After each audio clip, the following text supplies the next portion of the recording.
A little bit forward because You started. see how this is. I think it started. Okay. Wait, let me check. I think it started. Oh, it started. Okay. There you go. Let me edit the Alright. title. I'm gonna edit the title. What are you gonna? This is the old video. Okay. What are you gonna put the title? Is it started right now? Yeah, it's on right now. Should we stop it? Or No. It's too late. No, it's okay. Just rename it what you want. There you go.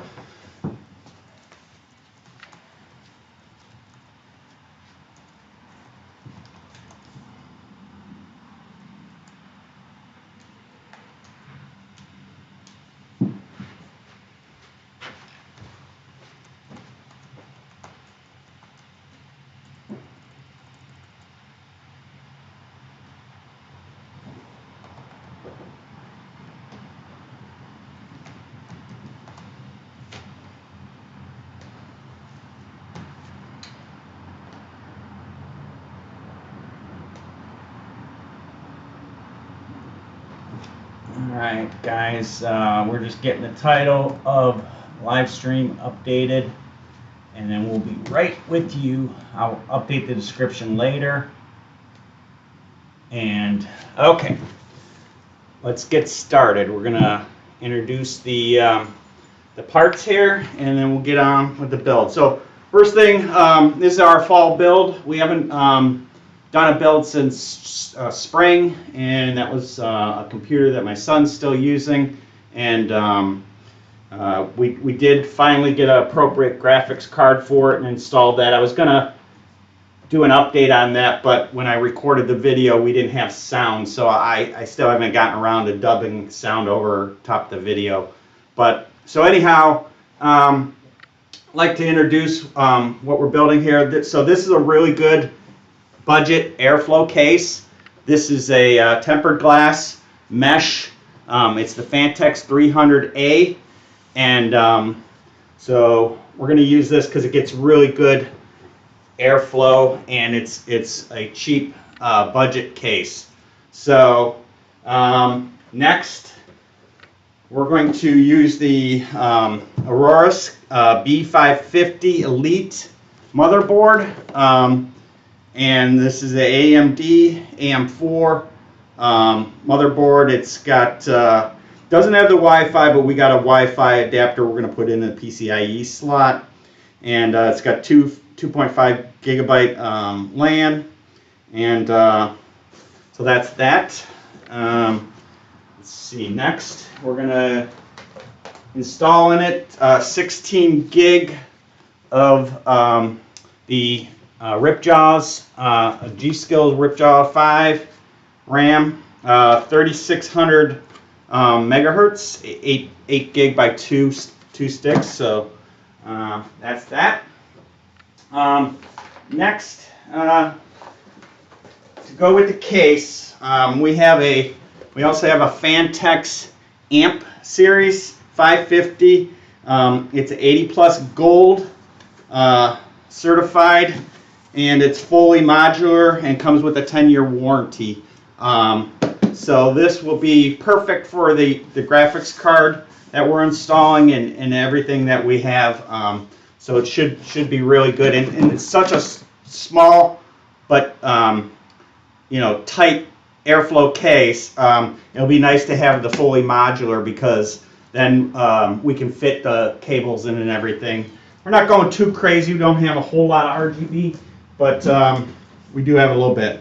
So then next, we're going to use the Evga 3060 graphics card. This is the KC, I believe. I don't know if I have the model number, but it is like one up from the bottom one. It has the metal back plate on it. So that's that. And let's see, what else we got here? We got our CPU. We got the Ryzen 5 5600X processor, and I think it goes from 3.7 gigahertz base up to a turbo boost of 4.6.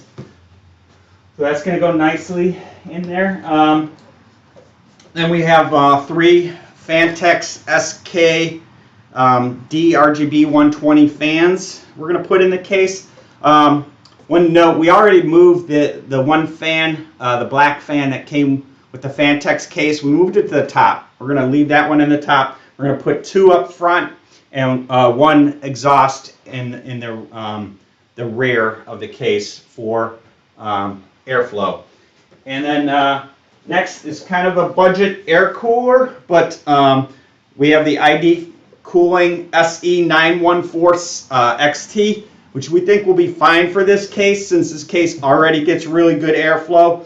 And this is rated at a TDP of 150, and our CPU is a TDP of 65. So we really have probably like more than double of the TDP rating that we need with the airflow cooler. And then, so next, this is I mentioned we don't have the Wi-Fi built in, but we have a Bluetooth Wi-Fi. This is a AX adapter, so it's Wi-Fi 6, and I'm not even going to try to pronounce the name. You can see it there. But then there's a USB cable that plugs in the front that actually gives your computer the Bluetooth. So that is our Wi-Fi adapter. And storage. So for storage, we went with the Samsung. We have a 500 gig SSD 980, and it's got really good read speeds, 3,500 megabytes per second on it. So that's going to go nicely in here. And then we have some AORUS black and gray cable extensions that we're going to use. And that's pretty much everything. So let me just set the parts aside, and we'll get started. Hopefully this build goes a little quicker than our last build. Our last build, we had some trouble with the graphics card. And what happened was one of the cable extensions, one of the wires was coming out of it, and we didn't know that, and we didn't know what the error it was trying to tell us actually meant. So we looked that up and quickly resolved that. So we'll do things a little bit differently here. I'm going to open up the case and get it all opened up, and then we'll go from there. Here, I'm going to switch scenes here. Here's a top-down cam. Taking our tempered glass panel off. This just slides off. Let's set this aside. And we're going to take our rear, or the other side panel off. And set that aside. All right. So we do have some screws and stuff in the accessory box. So this case comes with, it supports 2 2.5 or 3.5 inch either standard hard drives or SSDs in the front here. And those just slide in like that. So the first thing I'm going to do is I'm going to install the fans. Like I said, I already moved this one fan. You can kind of see it here. Phanteks black fan up there. Who knows? We might decide to upgrade that later or something. But for now, we're gonna see how our airflow goes and how our RGB looks with that in it. Let's get our fans out here.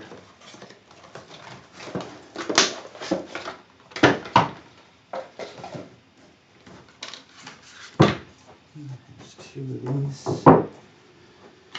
One for the back. Let's maybe we'll start with the back maybe.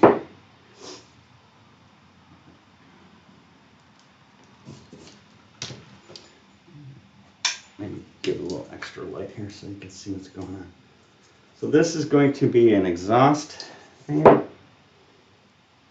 The front two are going to be intake. The top is also exhaust. So we're going to have hopefully balanced airflow with 2 exhaust and 2 intakes. So we're going to route these cables through this top port here.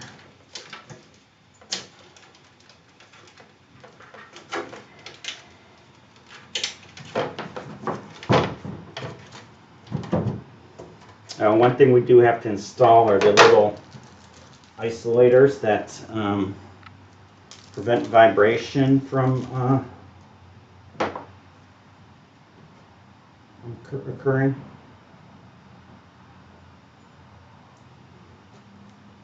These little rubber rings just go around here.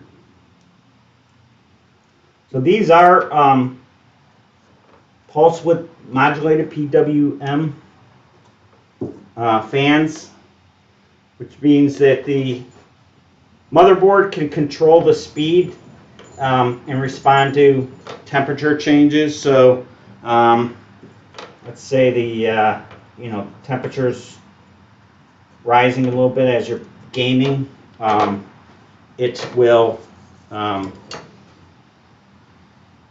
increase the fan speed to cool the case down.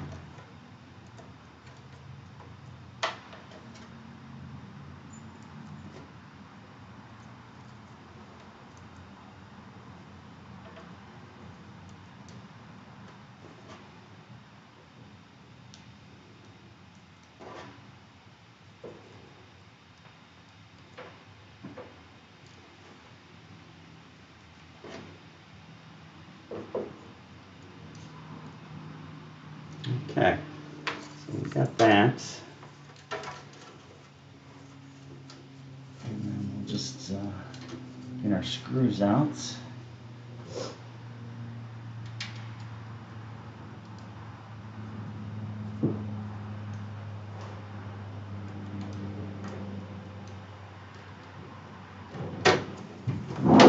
Actually turn this like this for this.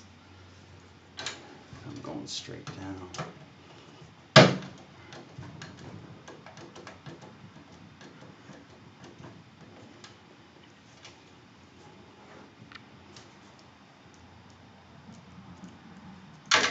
Oops. Let's try to get that in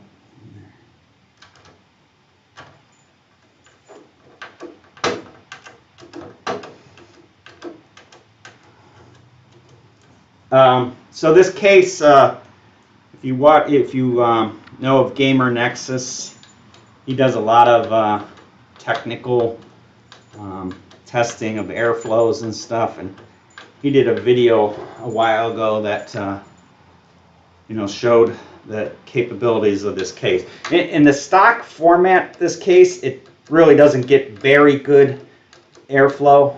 You really have to put more than the fan that it comes with to get decent airflow. So there's our first. Oops, you know what, I don't like my cable wire got pinched under here.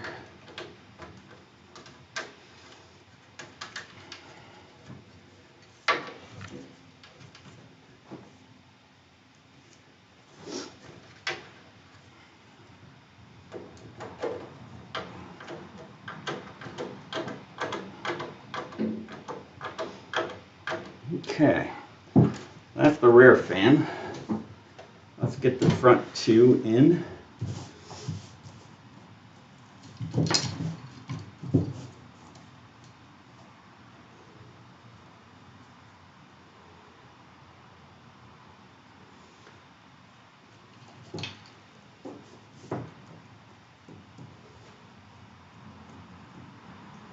So these are Phanteks uses DRGB, but I think it's similar to the ARGB.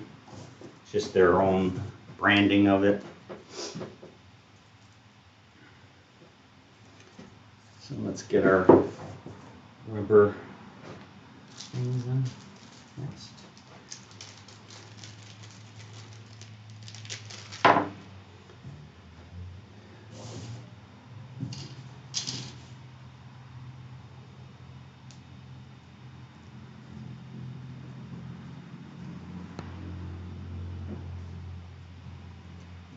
How's it going? Going good. This is my son Kevin, who usually helps me with my builds.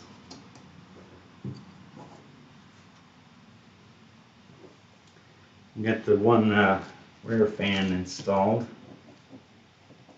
and I'm going to get the 2 front fans installed. Okay. It's got the dust filter. Yeah, it's got. If there was one complaint that I would have about this case, is that you know, if you wanted to mount an AIO and you wanted to mount it up top like we did in our last build, this case only would support I believe a 140 up there. But you know, we mounted a 240, I believe. In my case. Yeah, and your Corsair 240. So I think we're gonna put these. We're gonna go on the inside. This. I'm gonna go with cheese. Okay. And trying to figure out where I'm gonna route the cables through. Probably where I could do them if I put the put it down like that, I could route it through here. I think that's what I'm gonna do. I don't know if you can see I'm routing these out back here. And pull those through.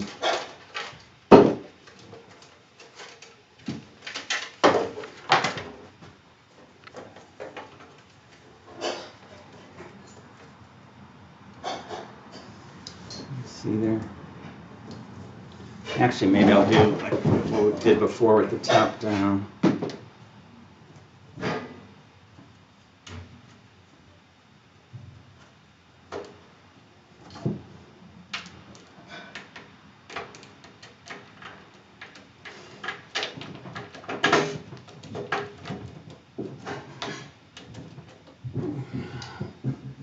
Need to get me a one of those fancy electric screwdrivers, wow stick or something.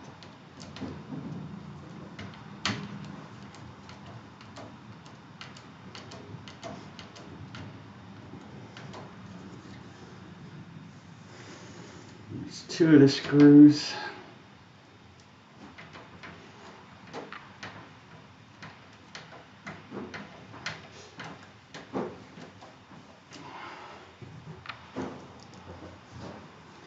You're looking to do a budget PC build. This is one case to consider. Okay, let's get some more of these.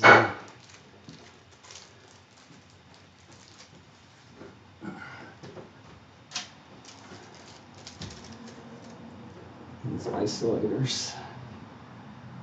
Go. I'm putting all 4 of these on. I probably don't need the ones on the side of the fan that the screws aren't going into, but I did it just to keep them with the fans. Don't lose them later or something.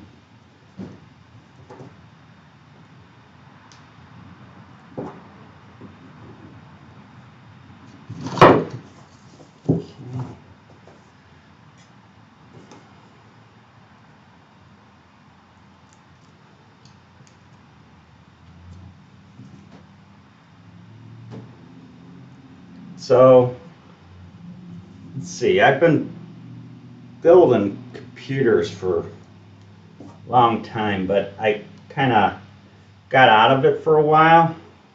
And then, well, probably the beginning of the pandemic, I started, well, first off, my son became of an age where he wanted a computer, and so we first built him a kind of like a, we used a Dell, and we upgraded it. It was a Dell Dimension, and we put a better CPU, and we got it cheap on eBay, and we got a decent graphics card. And then soon he, I don't know if he outgrew it, or probably not really outgrew it. I just got the bug to build another one. So then we built another one. And then we built the one that we actually live streamed the last one. And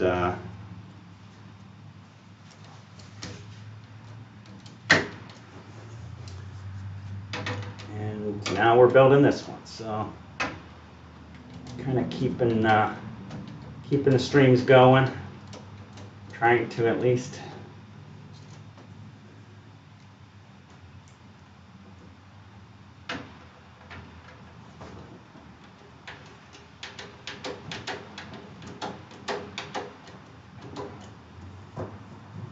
It's more of kind of just a hobby for us, but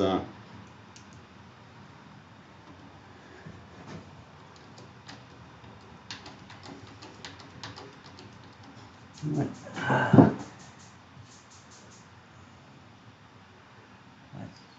did do that wrong. I don't like where my, I didn't think about where the cables were going to come out on this. I'm going to spin this around here.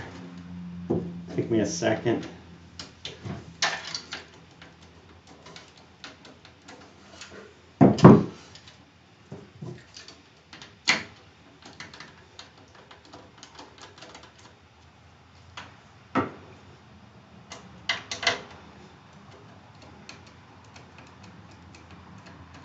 Now this case, it does support some AIOs, but they're mainly up front behind the mesh panel is where it supports them.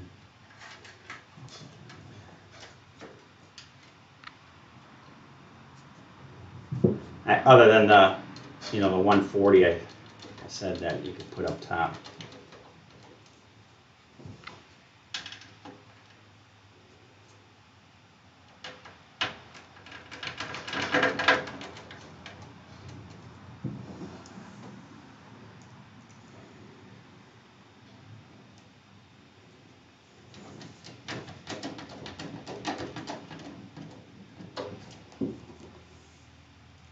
Hopefully, if you're watching and you've never built a computer before, you can see it's not terribly difficult, but I really enjoy it.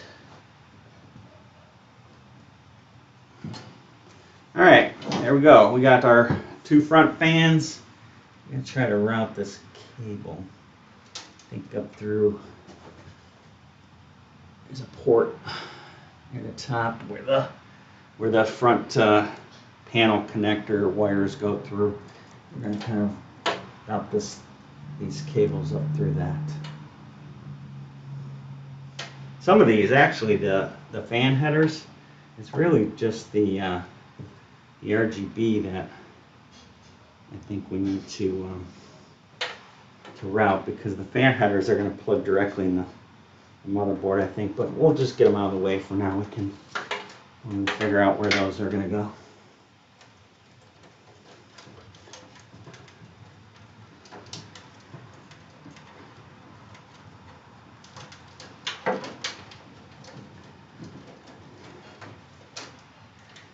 All right.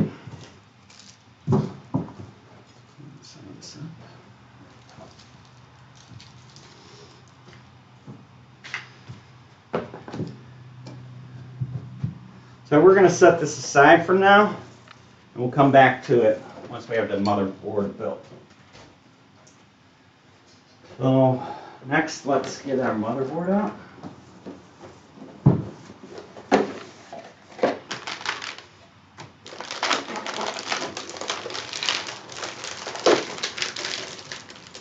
One thing to note too, that this build is being built out of all parts that I purchased new.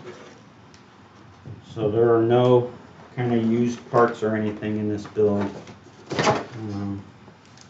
Don't need to say it. I don't know if we're going to use this or not. We'll come back to that.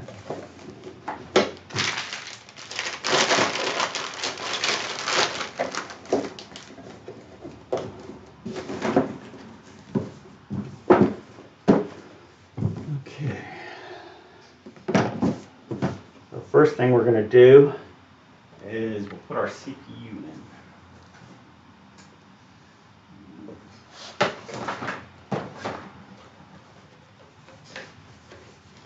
Get that out.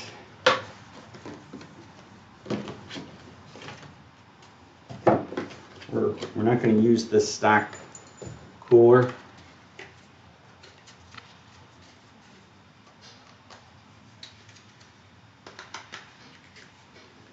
So installing the CPU is pretty simple. These AMD ones are slightly different because they have these pins. You don't want to bend any of those, so be careful. You look for, there's like a little tiny arrow there, and there's one on the motherboard here. So when you set this down, you want to get these pins lined up with those holes, and then kind of make sure that it's seated in there, and then just close that, and it's as easy as that. So the next thing, I'm going to get the air cooler brackets and everything set up.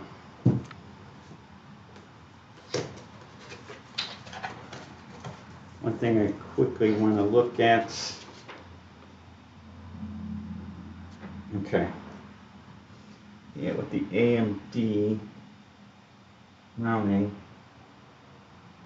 Yeah, there's these little, we're not going to need this.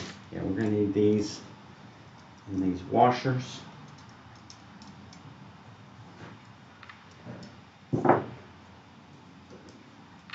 Or spacers, I should call them.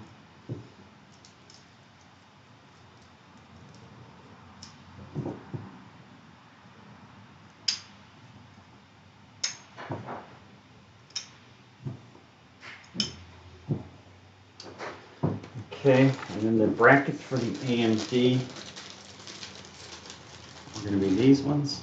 And then I think we're going to need the couple of these fan clips. 2 of these.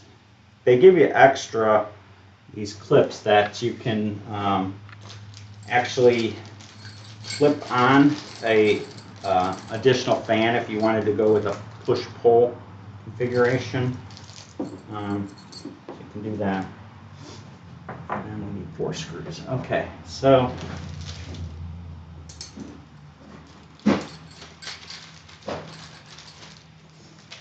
set that stuff aside. Let's take the stock AMD AM4 CPU cooler mounting bracket off. Just 4 screws holding these 2 brackets on. And so then the next thing we're going to do is we're going to put these ones and have a little thing on the bottom so it fits over there. Like that. And then, oops. And these go like this. Oops. Better get my screws ready. So when I put these down, and screw them in.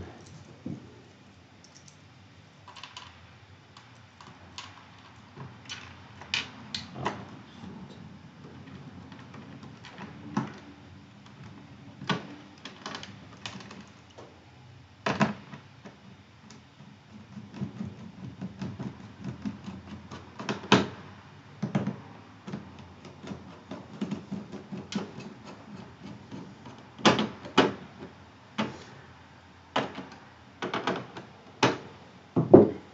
Don't need to tighten them terribly tight. They shouldn't loose. Where's got the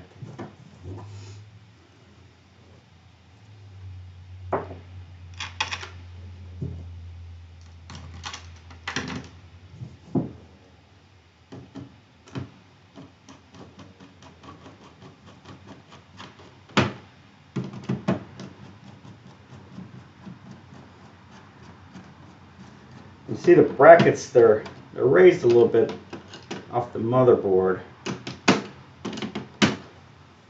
but we'll just do a quick little test of it. But you'll see how the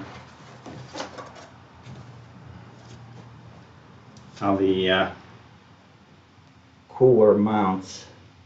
This is lowered a little bit so that it puts it at the right height. So that looks good. We'll come back to this a little bit. We're going to get our RAM installed.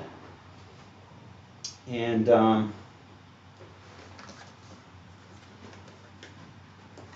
there's good clearance with this CPU. It's not a terribly big cooler, but you can fit it nicely in any case, and it doesn't go with your RAM. So one thing, when you're using two RAM sticks, a lot of times the motherboard like this one tells you that you've used the second slot and the fourth slot for two sticks first, and then later when you update, if you add more RAM to expand it, you'll use the next two.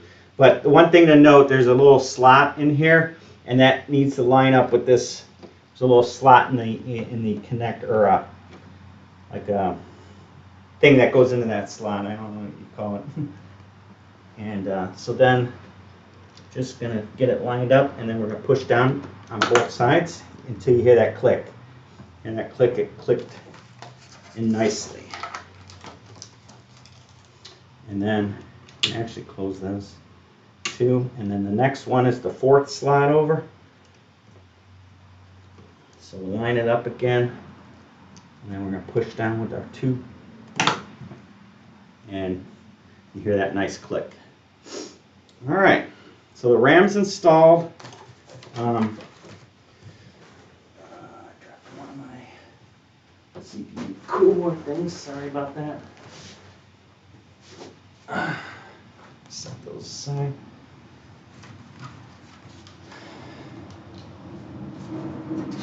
One thing I forgot is I have my parts thing where I keep my CPU paste we're going to use, and I'll get that a second.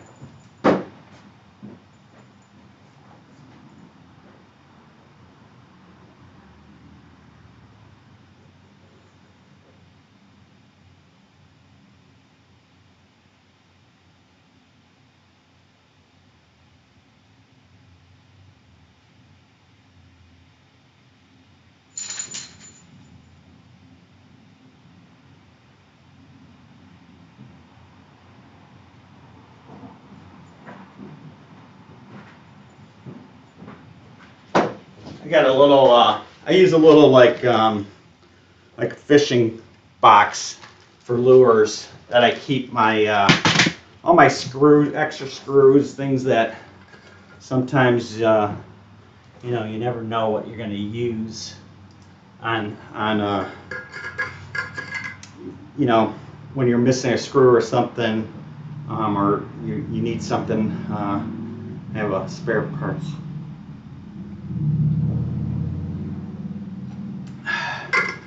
Got to stay hydrated.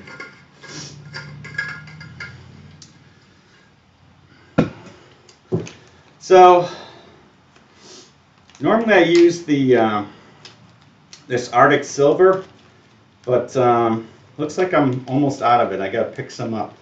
So I have this it's Cooler Master that we're going to use. We're going to use this to spread it.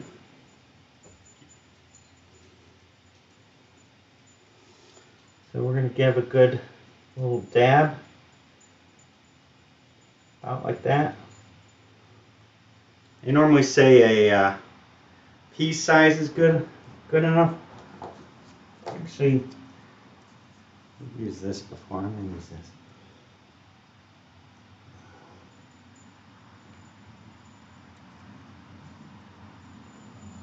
You want to get a nice thin layer, kind of spread it out.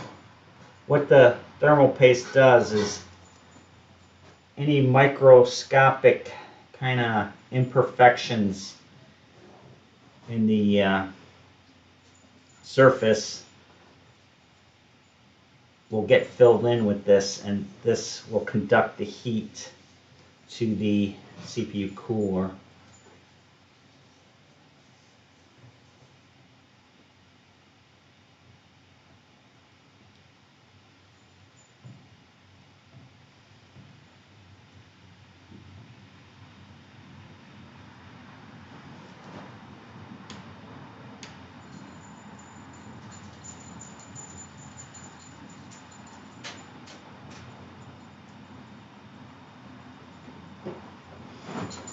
Some people just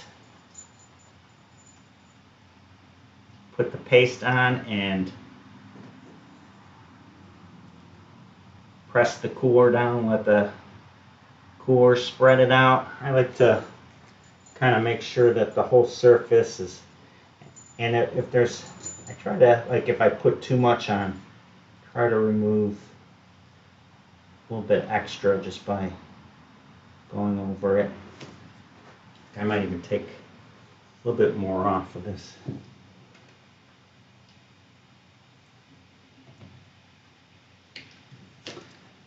There.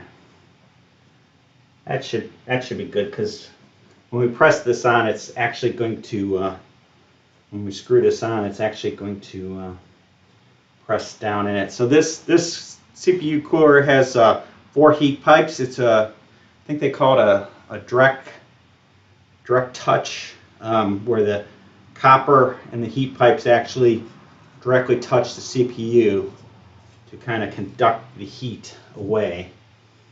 And we're going to get this so that the ID logo is looking correctly when the case is standing up.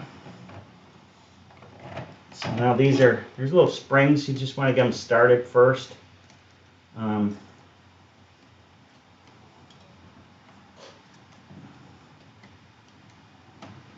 You have to move it around, like I do. Kind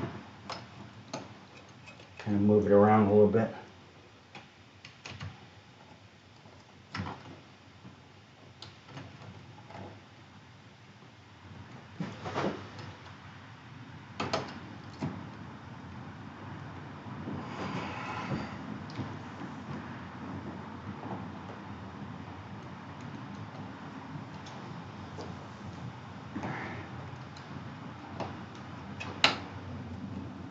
You gotta press a little bit down on the spring so that the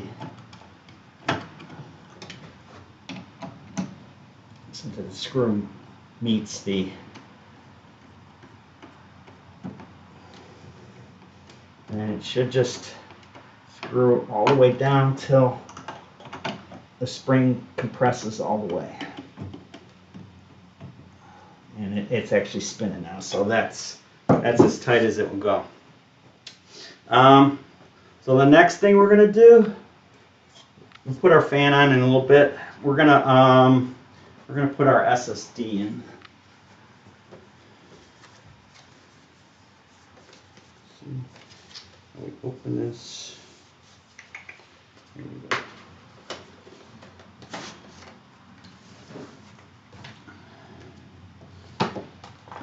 I'm going to put some of these parts back, get these out of the way.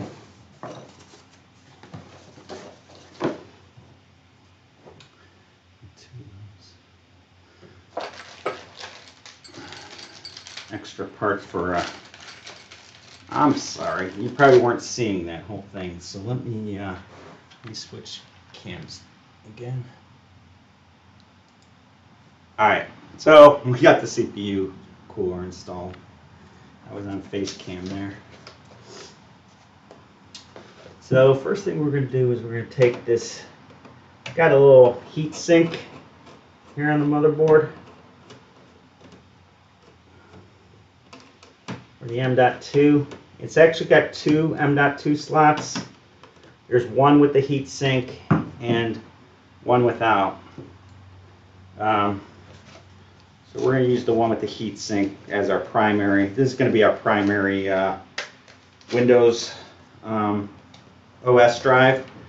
Now, if we install another SSD later, we can use this one as our. So again, there's a little notch here that lines up with the notch here, and actually there's a screw in here that we need to take out.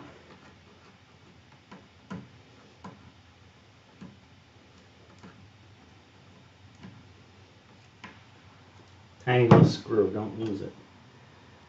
So then, just gonna put this in there, kind of click there, see that? And then getting this screw in is gonna be fun. I should use my smaller screwdriver, more delicate. And don't drop the screw like that. Luckily it's magnetic so I can pick it up.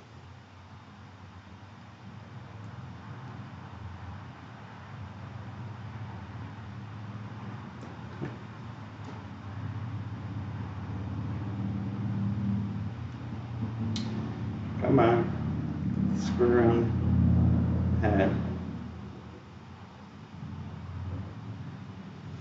Let's see if we can try this. I'm shaking.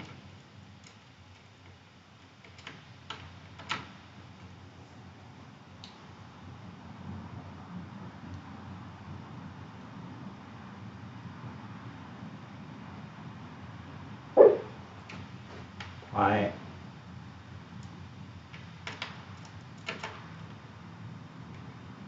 My dog.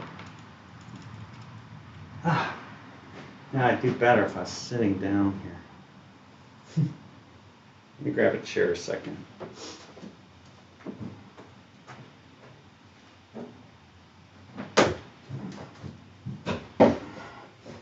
This delicate work.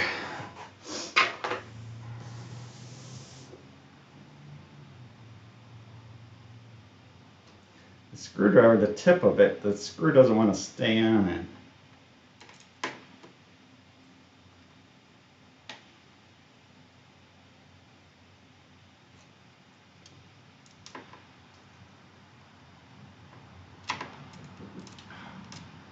Goes to the side every time I try to. Let me switch the heads on. I maybe have it too big of a head. We just need the smallest Phillips that we have.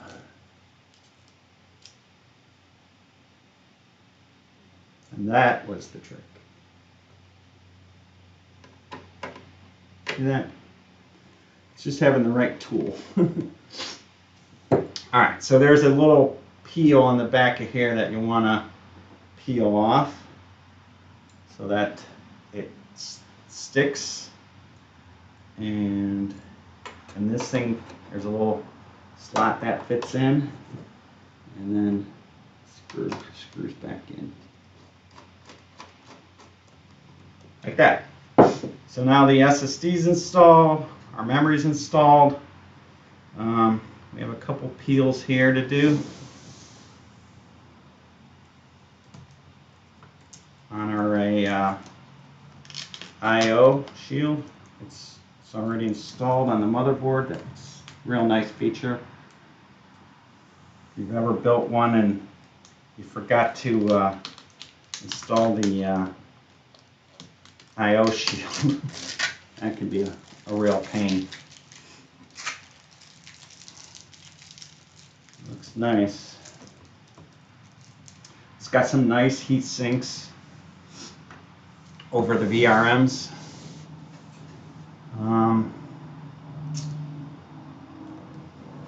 So there's one thing I'm gonna probably do is I'll install these cables because I don't know how much room we're going to have up top. I'm going to get the CPU one installed, and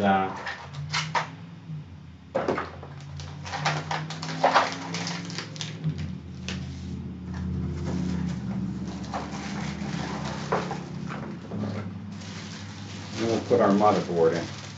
So we'll need one for our motherboard. It's usually a 4x4. I think it's this one. Yep, that one. And then we're going to need one for the graphics card. All right. 3060 just takes a 8-pin cable.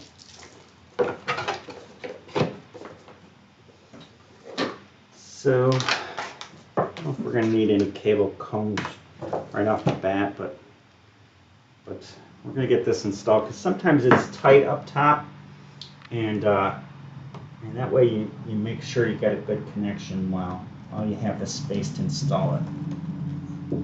See, that goes down like that, and we're going to put some cable cones on. You probably won't see these much. Need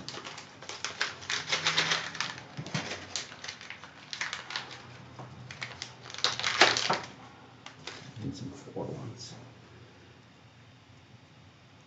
But it keeps your wires nice and organized.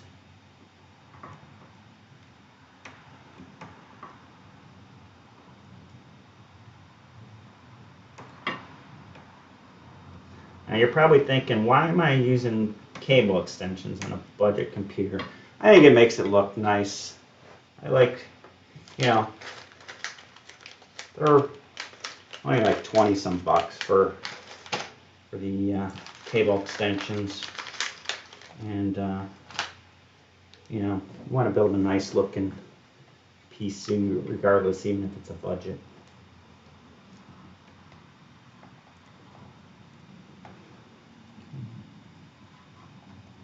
I'm going to get 2 of these on, and then we'll probably be ready to mount the motherboard.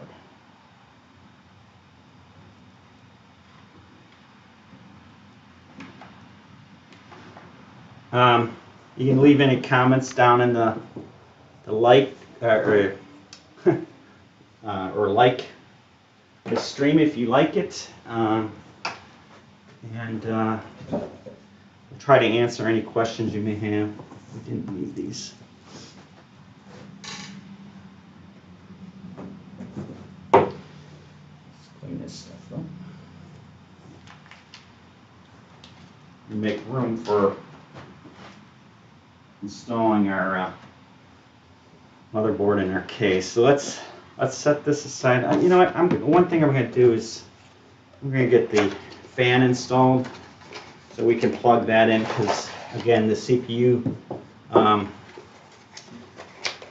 fan is up top, and sometimes those are sort of tricky to plug in. But what's the gray plug here? The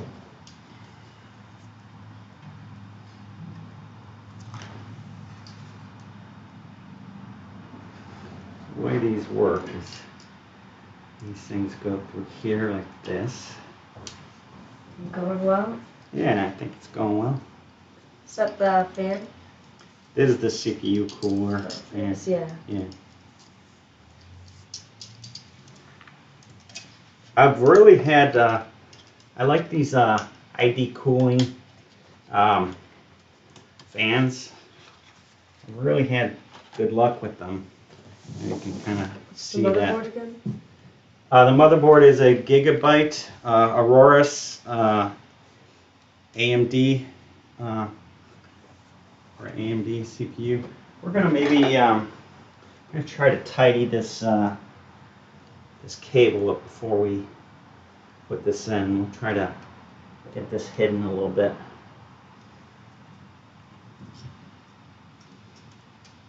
Tuck it, maybe just tuck it underneath, put a zip tie on it.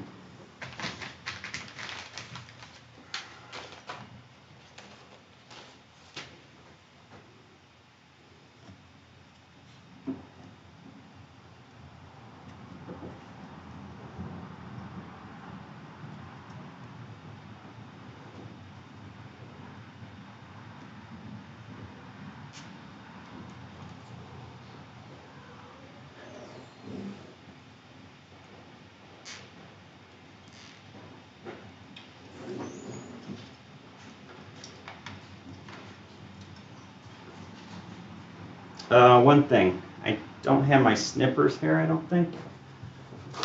So I am just going to grab a pair of scissors.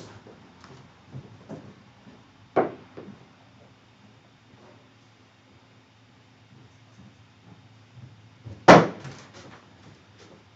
we're going to snip this cable tie. There. I don't know if you can tell, but that's nice and kind of tucked out of the way there. You won't see that. Okay. So let's set this aside. And we'll bring our case back over.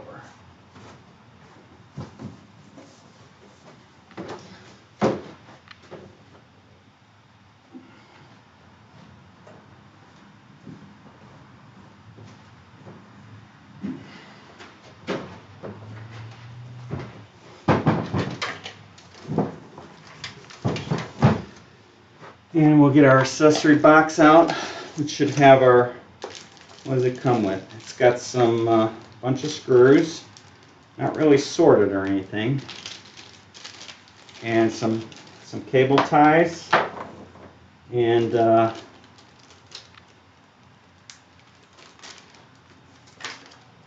instruction. Let's see, this is a standard ATX motherboard, so hopefully they already have all the standoffs in the right place. Install ATX motherboard with 9 motherboard screws. So let's see what the motherboard screws look like. It's got some fan screws. We're going to kind of pick the motherboard screws up, and we're going to put the rest of the screws back in the case, or back in the bag.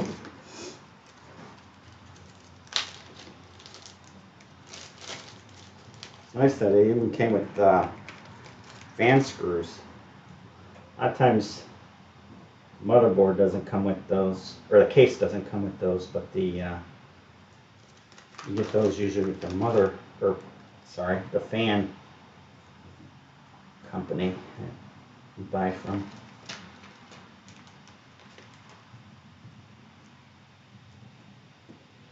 So the screws that the motherboard's held down with are these little ones. I got like a, I don't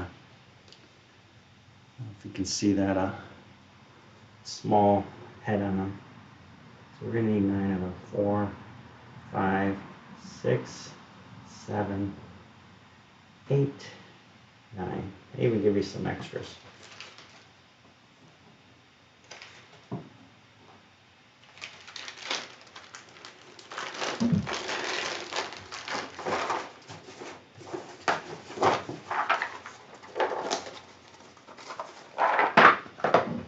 Set that aside, and let's see, let's get this stuff out of the way here.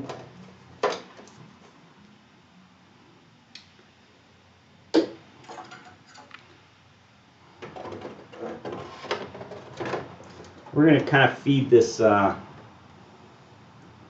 power cable for the CPU through.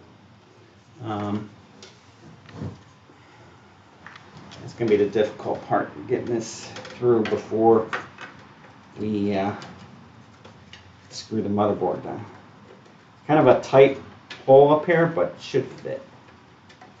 I know I'm probably not showing you very good. I hope it fits. It is tight fit.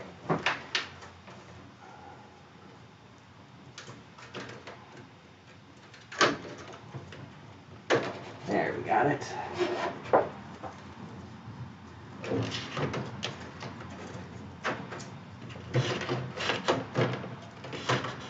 wonder if I should have put my fans in after.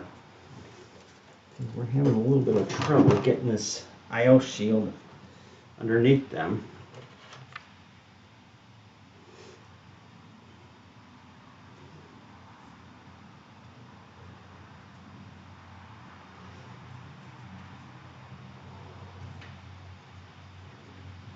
I might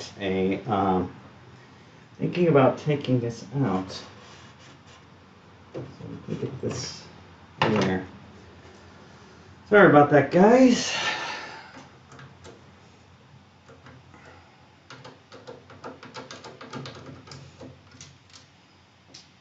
Never had a.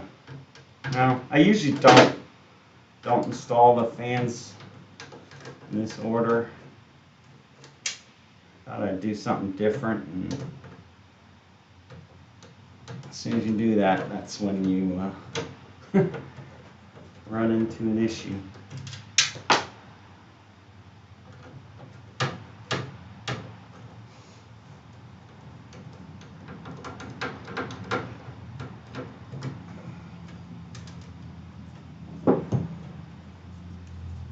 I'm just going to set that like that until we can get this motherboard moved into place. There, I can see the holes, and standoffs are all lining up, looks like. So I/O shield looks good on the back. I think I'll be able to adjust the CPU cable once we get the motherboard screwed down. So let's start screwing these in.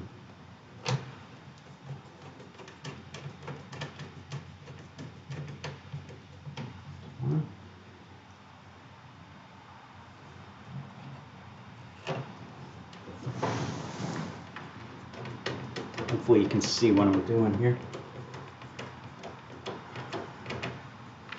You don't need to go terribly tight on these. It's not going to go anywhere once you get it in.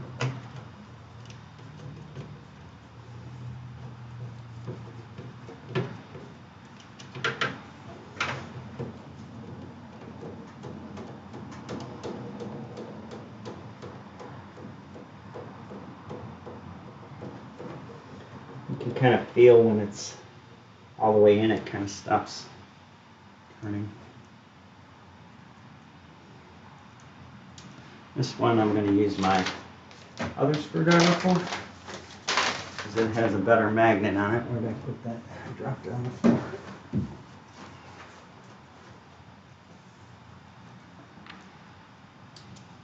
Go with a little bit larger tip on it.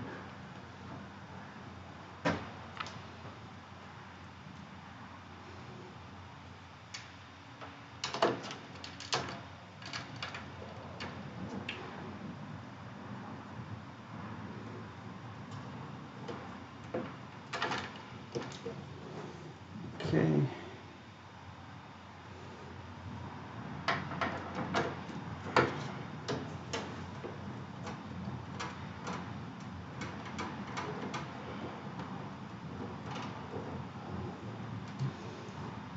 It's kind of a black and gray theme, I guess you'd call this.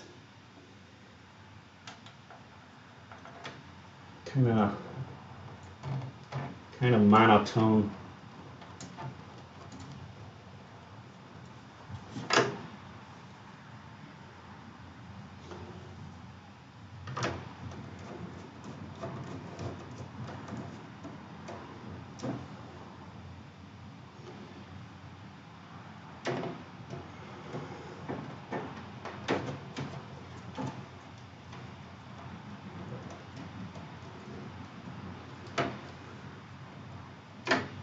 Part of me wonders if the reason the reason I'm doing this is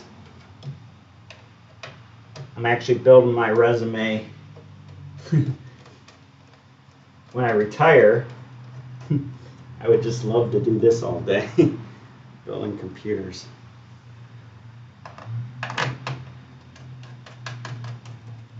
All right, there we have it. That's the motherboard all installed, and we're going to play with this fan cable. Let me do that. Let me get that pulled down before I install the rear fan again.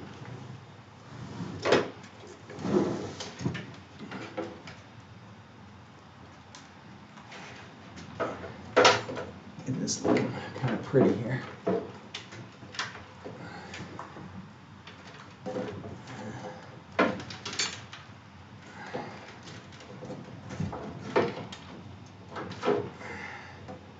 I'm actually going to take these cable combs off until I get the cables the way I want them. Sorry, you're not able to see what I'm doing right now.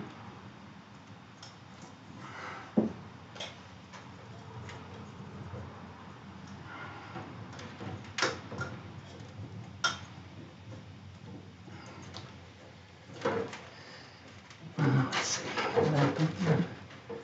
Maybe I just need to take one off. Yeah, that's going through better.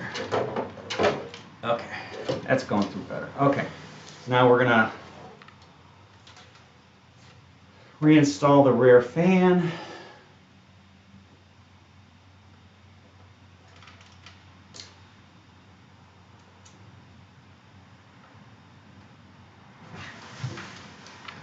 Turn it sideways here so you can see a little bit better.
Be one more screw. What do I do with that? I lose it? Let me get my, there it is, workspace cleaned up a little bit here.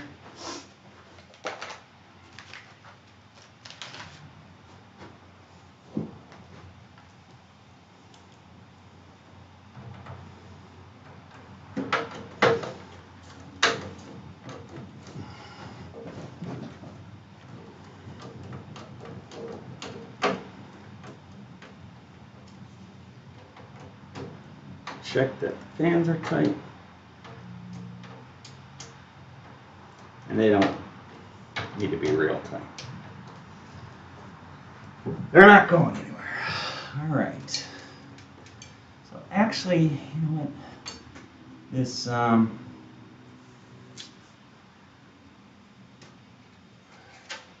which one is the, this is the fan header.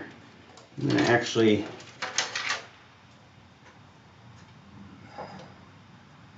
pull this down and route this. I'm going to route this where we're going to plug it in. There's a sys fan header right here. We're going to plug it in here, and then we're going to try to hide this cable a little bit. I wonder if we can run it beneath this IO shield here. Yeah, right like that. don't know how well you can see that, but we plug this we plug the rear fan into this header here. We're going to probably just daisy chain all the RGB together, but for now that should be good. I'm going to put some zip ties around that fan cable, keep this all together top here.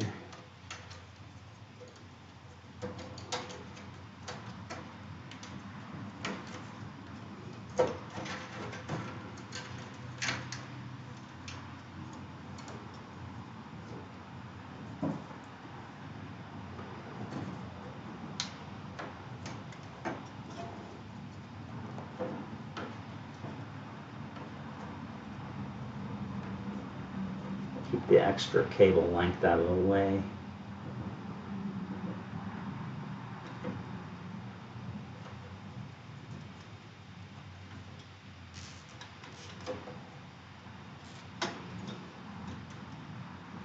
Keep it all nice and tidy.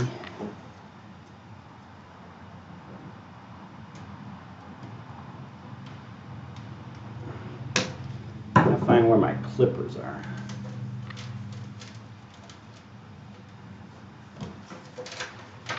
All right, how's she looking? Pretty good? All right, we could probably do the front two fans. Get that installed. So far we got the rear fan. We're gonna get this top fan. Well, probably the front two and the top will run off the optional CPU fan. Let's see how we can daisy chain these fans. Let's see.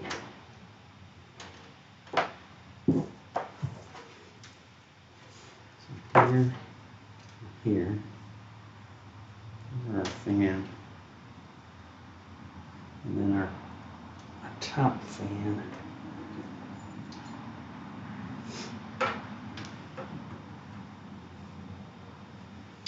So, I don't know if you can see, but Phanteks has these nice Velcro things to cable manage. We'll probably get these all put together in there once I get them plugged in, but I'm going to need I'm going to daisy chain these. This is the RGB. We've got an RGB, RGB, and RGB. And where is the cable for the top fan? That's what I'm looking for. That's this, I believe. So this is going down here. Oh, there it is. Yeah, so I think I have a fan splitter.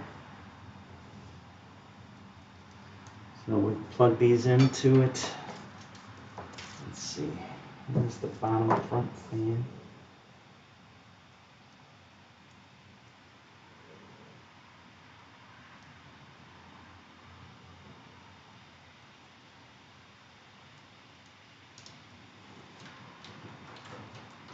And the top front fan.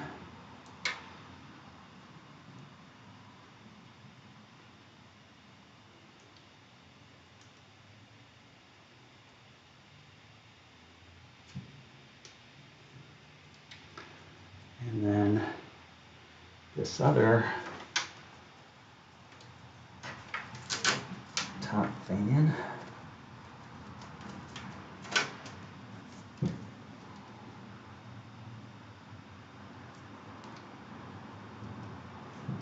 Okay, so that's all the fans, and then this will plug into the motherboard. So let's make this look nice. cable manages it all here.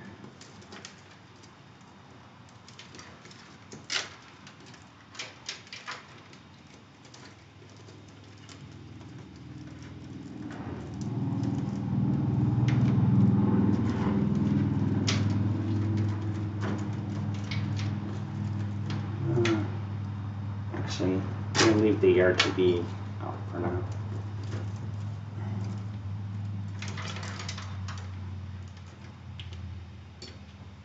And this will probably go through up here. Actually, let's create a nice bunch here out of these.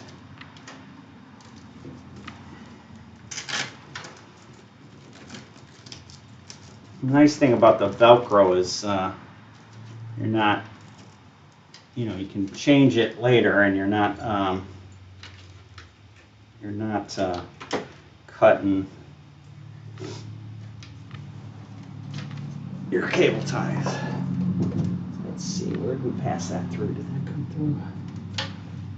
Right here. So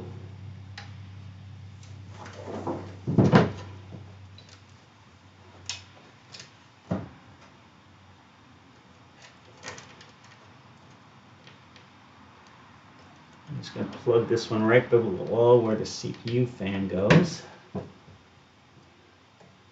There. Make sure the board's down tight.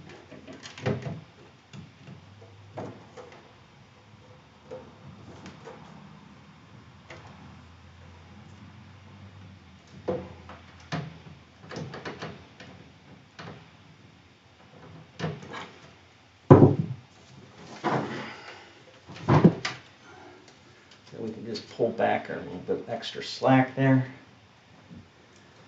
That looks good. Now we should have 3 RGBs. I believe we have a splitter for that.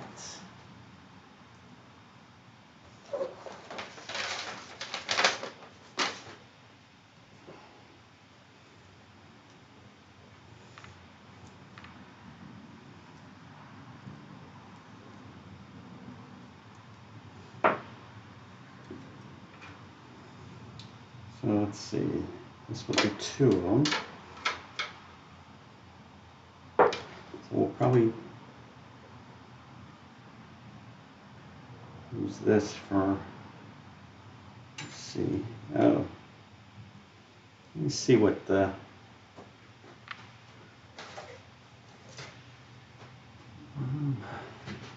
this plugs in the motherboard, and they have this sort of proprietary connector.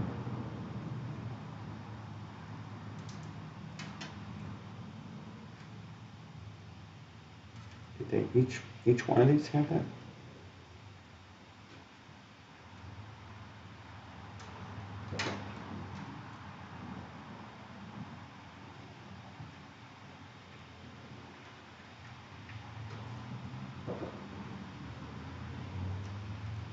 There, that one's in. So that is the rear fan. And more of these.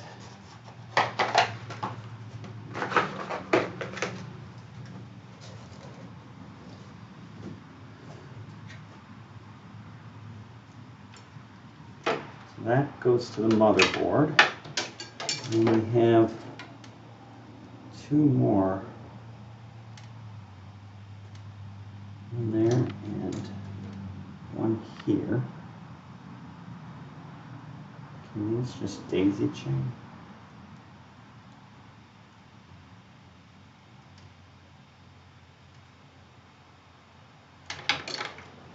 Let me see.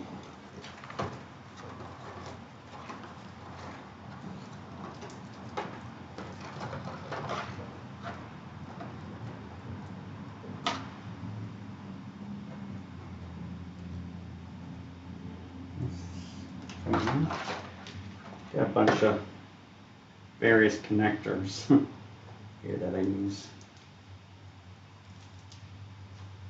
Let's see, let's see. Don't need that. That's RGB.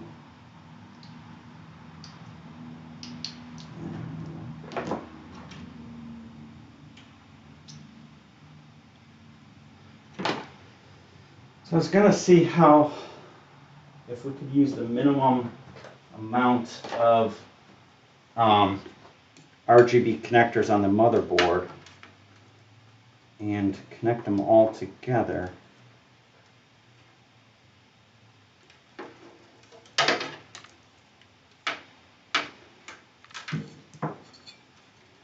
So we're just going to go to the motherboard.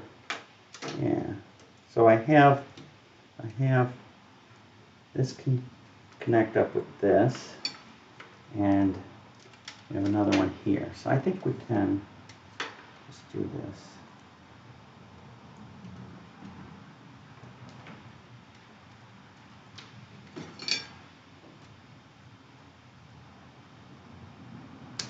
There we go. All right. So this is going to go to the motherboard, so we're going to tidy this up a little bit. And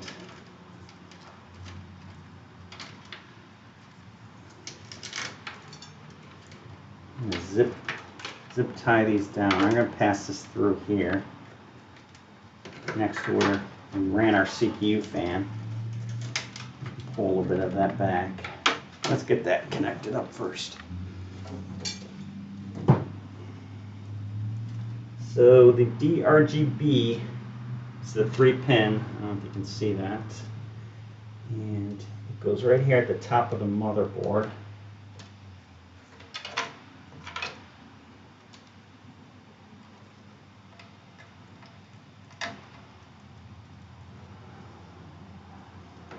That's that.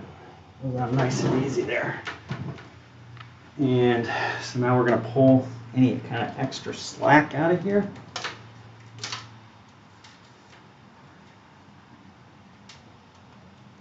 And I'm going to put a zip tie around these at the top here to keep the fan and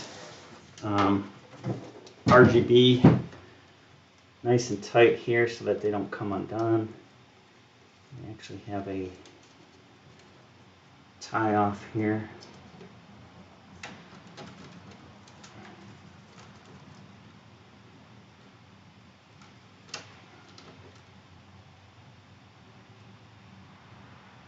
When you're building these, one thing you want to keep, everything tidy and tight so that, you know, over time, in maybe a few years, and you go to upgrade it, and you know, you accidentally unplug a wire, and you know, you get it all back together, and then your RGB's not working or something. It's just kind of a hassle that you don't need.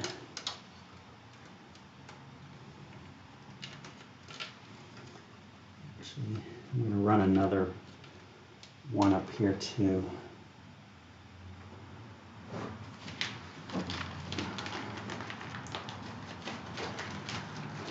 I think we're moving along pretty good on this build. I didn't think it would be a terribly long build.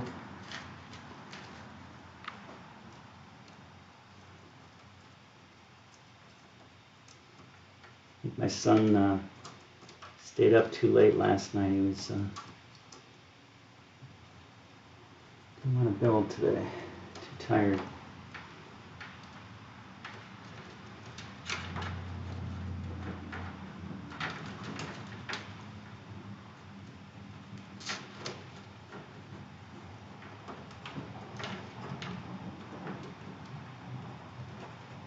Keep this flat when we're putting the case cover back on.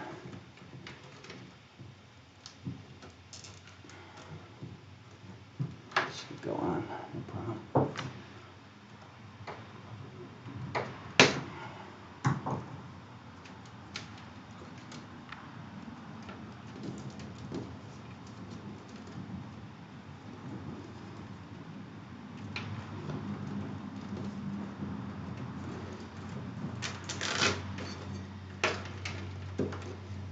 we're gonna kind of put one around these bunch of wires here.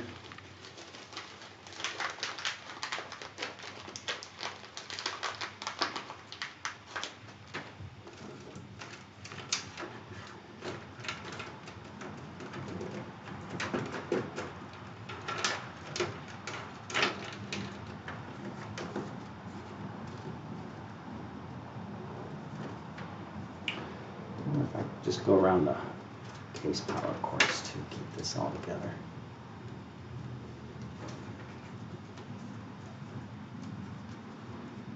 Front I/O cords. Oops.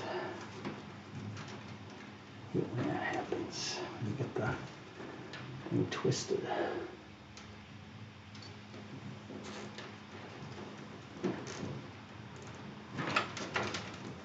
Okay. And then we're going to bring these together in a nice bunch down here. Probably put one down here.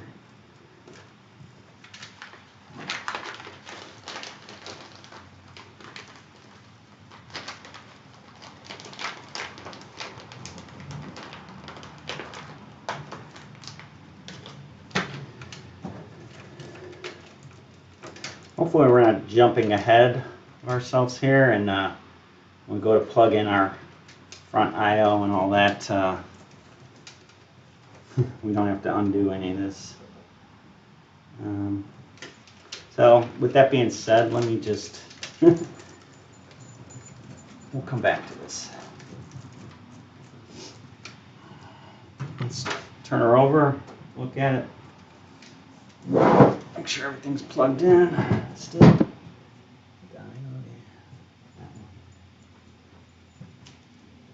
Tuck this up here a bit better. Oops, I'll leave that cable comb in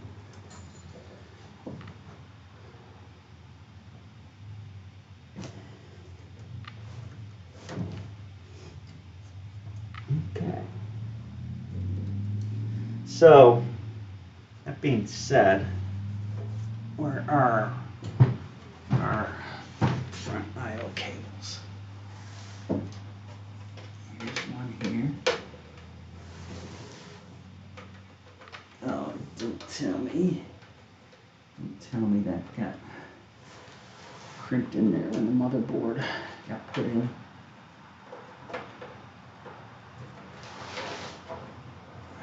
We might have to loosen some of these down here where the motherboard is. My cables got pushed in behind there. Where's the USB 3.0?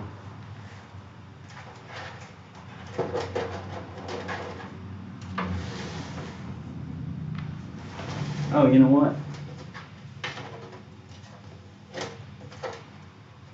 I already plugged in. I noticed there's actually a LED on this case right here that I think we'll be able to plug into our RGB, but I didn't find it in this mess of cables yet. Okay, so shoot.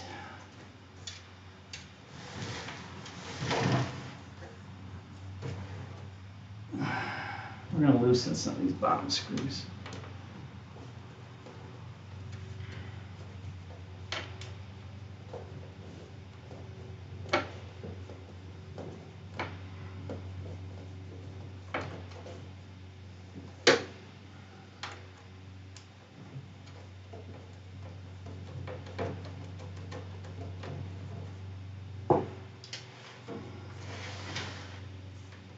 That's a little bit looser now, but I should hold these all out.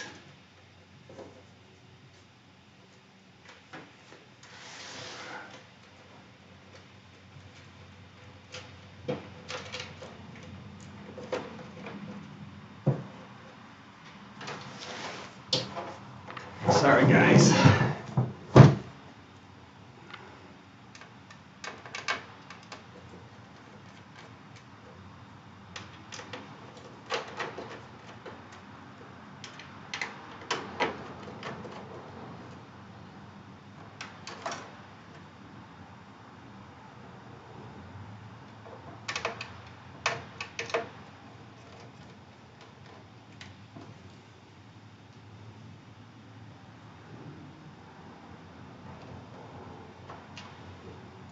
We'll move that one off until we get these cables out.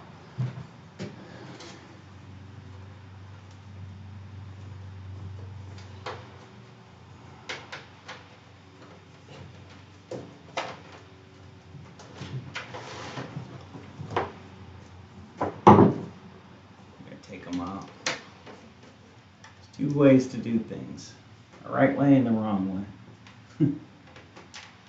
So I'm going to take these screws out so I can get my cables out.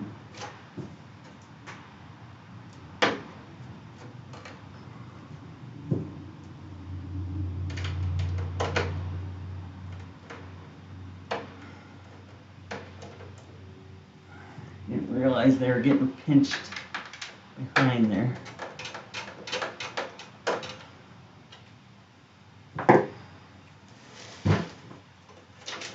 There we go. Front case panel.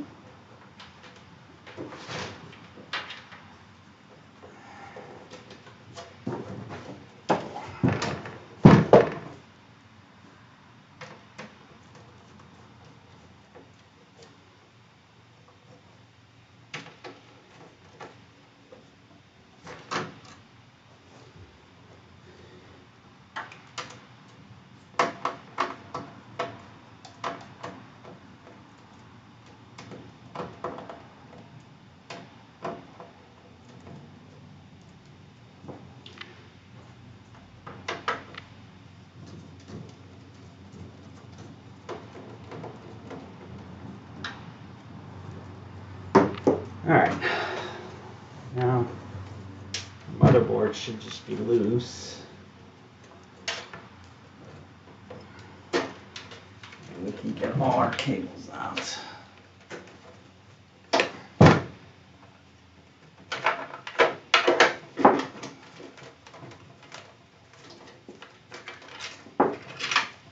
There, we got them. Alright, so if you're building in this case, and don't forget to do that before installing your motherboard. Okay.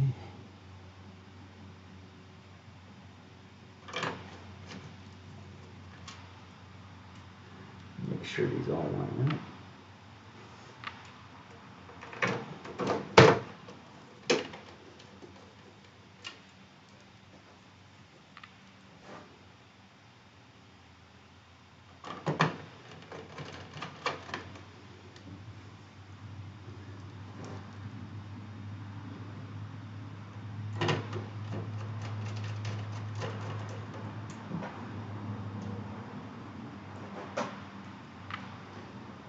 Now, it just occurred to me, I haven't eaten anything today.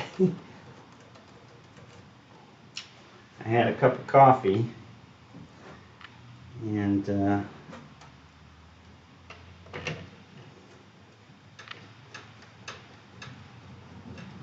that's it.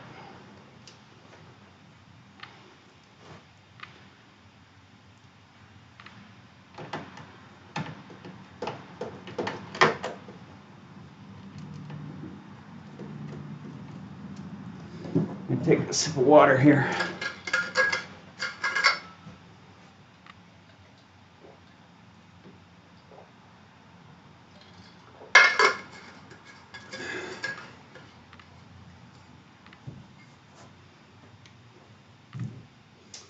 We got 3 more screws.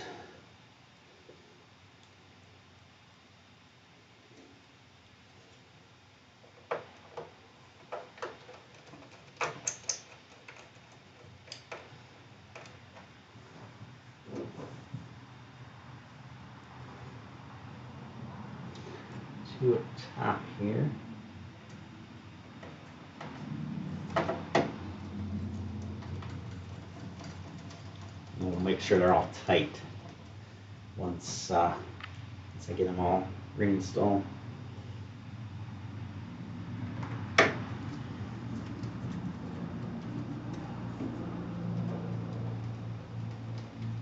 One of these times I'll have a chat going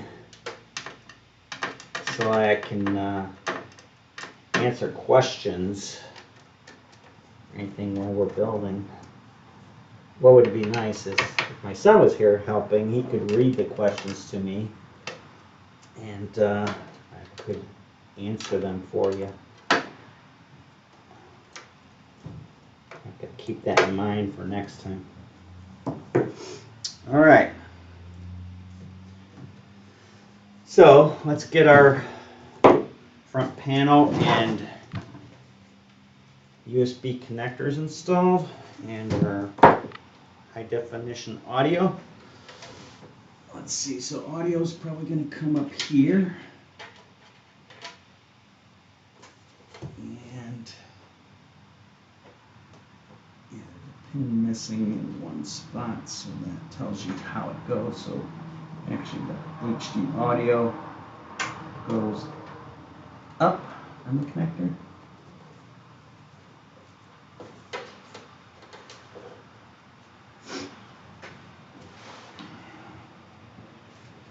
Then we have our USB 3.0 or 3.2. These are the worst connectors on the planet. Everyone that builds a PC will attest to that. They really need to redesign this connector. But we're going to try to get this in here. What is it?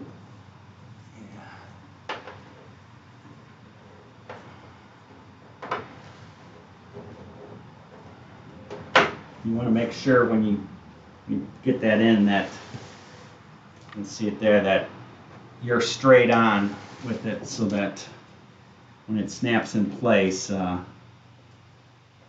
you don't bend any pins, because it's easy to bend pins. I actually had a motherboard where I bought it used and one of the pins was broken off, and or they were bent, and I tried to straighten them, but they broke off in trying to straighten them. And so we lost one of the top USB connectors on the front I/O, but the other one worked fine, so it was worth it for that. So now we got our front panel connectors. Let's see, are they labeled good, or are we going to look in the manual? I think we're going to maybe look in the manual, because it's best to do it right. These are kind of, it can be a pain sometimes. This is another area that I wish people would get together, standardize some kind of connector for all these front panel connectors, so that there was an easier way that you can just plug, like one thing. Actually, there's something that comes in the box. I don't know how to actually use it. Let me see. We'll get that out and look at it.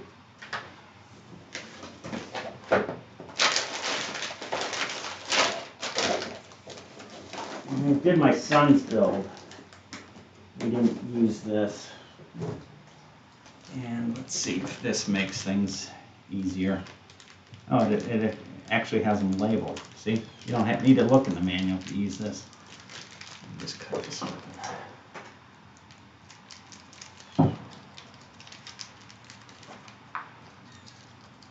Huh, it's like a little manual. You see that?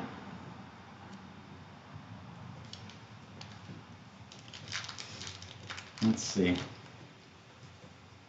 So you got power LED, speaker, power plus and minus. You got your hard drive, your reset switch, CI. I don't know what CI is.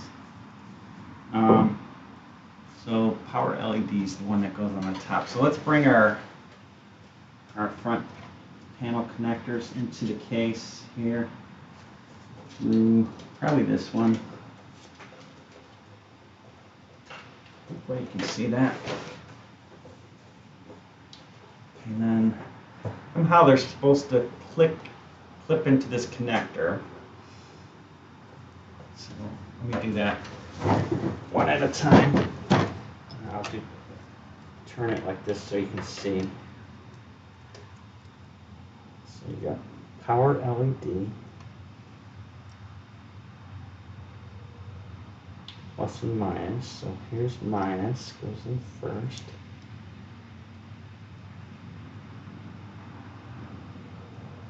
And on the other side of that will be the plus. Let's get these wires in the right order first.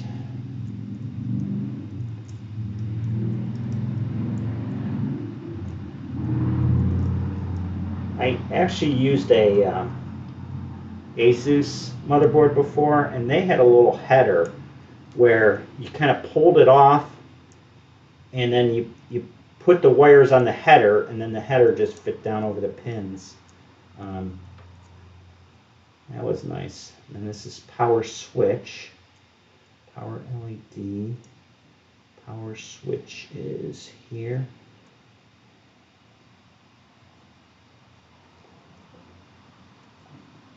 Plus and a minus, right? So it doesn't tell you which is the plus and minus.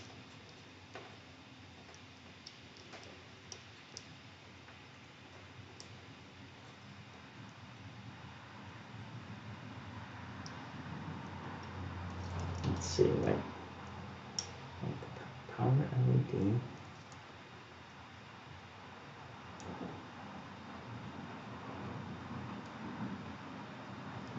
Let's see, what else we got here?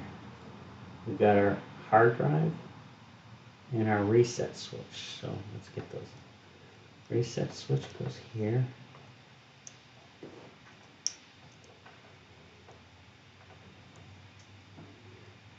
And hard drive.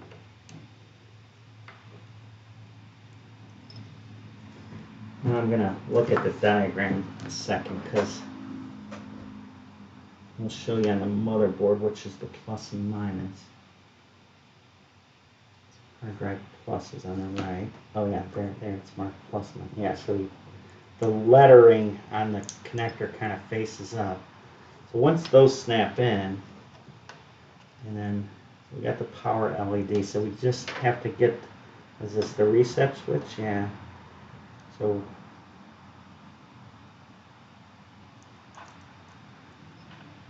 reset switch. Wait, we already got something plugged into the reset switch. Why? I think we went to the wrong level on this. Let's see if we can get that out.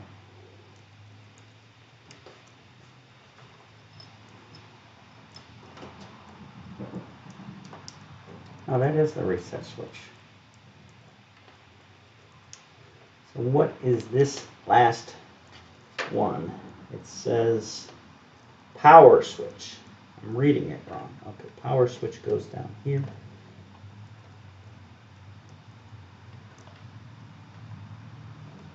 And plus and minus power switch.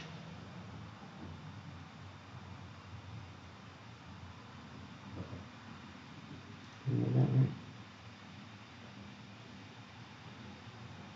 Plus is toward the power LED, right? I think we did that right. Okay. So now this whole connector can plug down into here. So power LED is on the top here, like this. I think we've got all these. Make sure it's lined up.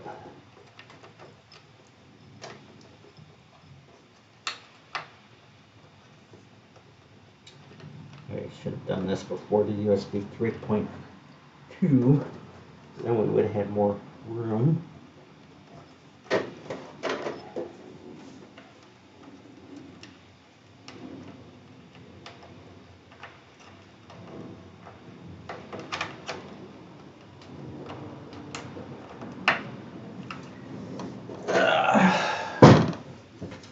Might have to make it so you can't see for a little bit until I get this in.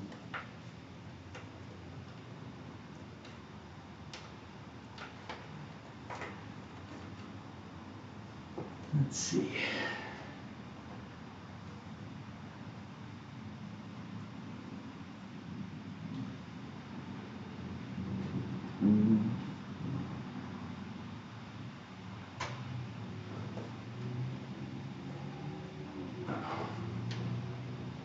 think I had it upside down.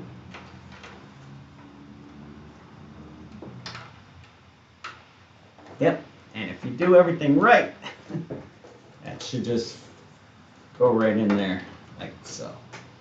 So I'll turn it back so you can see. Got it all lined up, everything in there.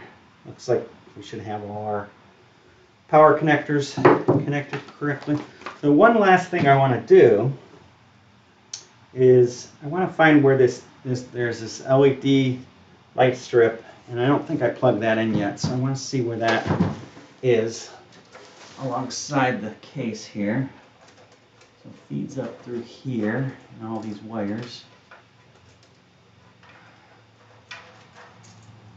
And you probably can't see what I'm talking about right now. Sorry about that. And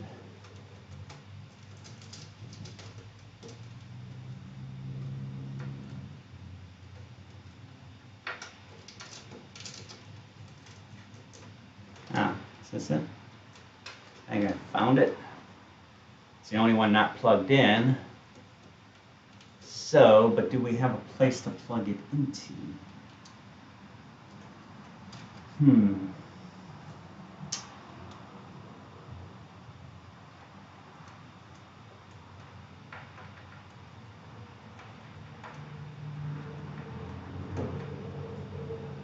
I don't have a free spot right now.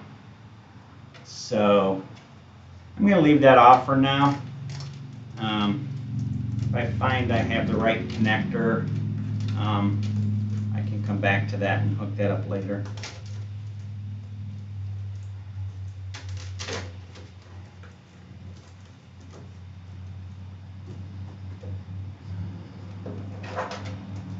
Alright, so I'm going to put a zip tie on these cables on the bottom here just to keep everything neat and tidy.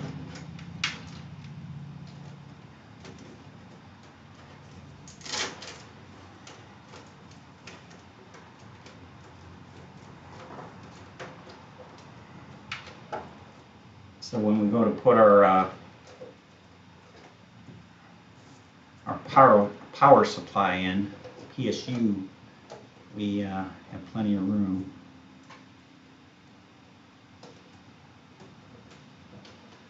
I apologize if you're not seeing this right now. I should flip it. What I'm trying to do is bunch these together here and keep this kind of all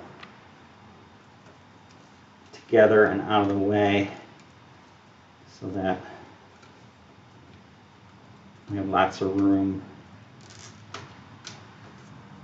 for the PSU. There. Let's trim some of these off.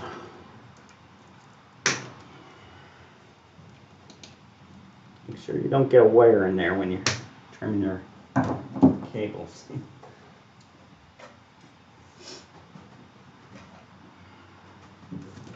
Pretty good. Nicely cable managed here. I think I could put one more eventually there. This is the one I was talking about that lights that LED along the tempered glass panel, and I'll have to see if I have a is a fan header. If I have a RGB to you know, the connectors these use to hook that up.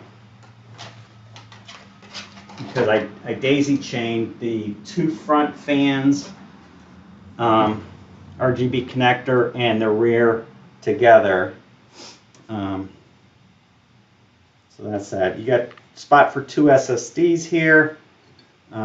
If you're going to put those in at all, I'll probably just not use those.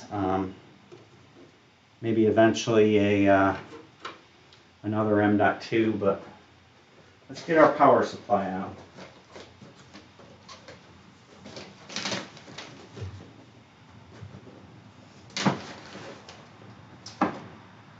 Or should we do our GPU? Let's do our GPU. We can do our power supply last. Well, no, GPU. Power supply next.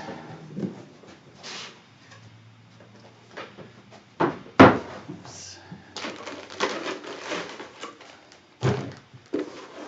This is a nice, compact power supply.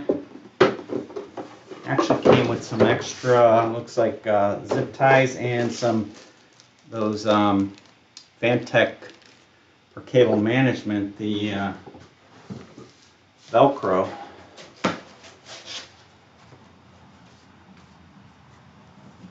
So, like we said, fully modular there. That's nice. You got a on-off switch and a hybrid. I'm not even sure what the hybrid does. I'll have to read up on that. So let's see what cables we're going to need. I think we're just going to need 3. One for the motherboard, one for this CPU, and one for the graphics adapter.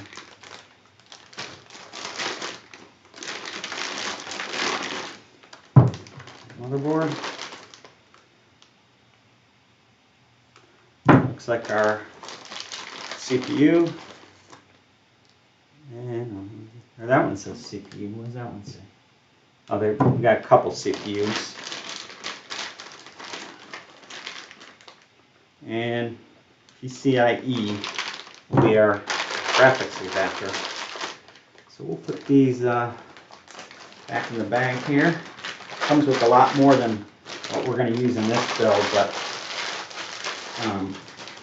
good to have those. Oops. So, did it come with screws, or that probably came with the case? Let's get the case box.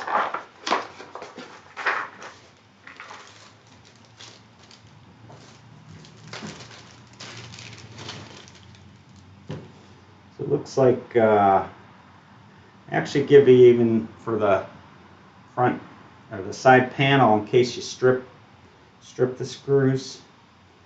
So we're going to use looks like 4 of these. 2,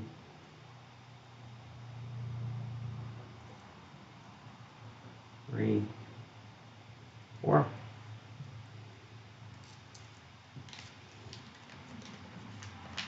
I think that's all I'm using.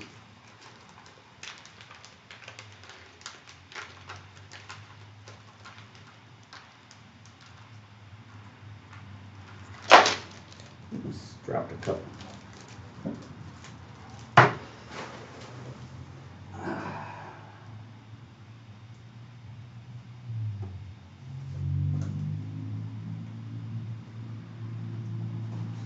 So, let's see, we can unplug or remove this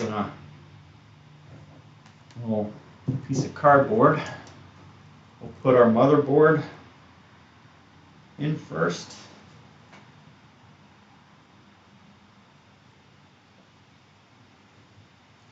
So it's a 24 pin and it's split up into like 8 and it's 24 minus 8. There we go. And our next is our CPU.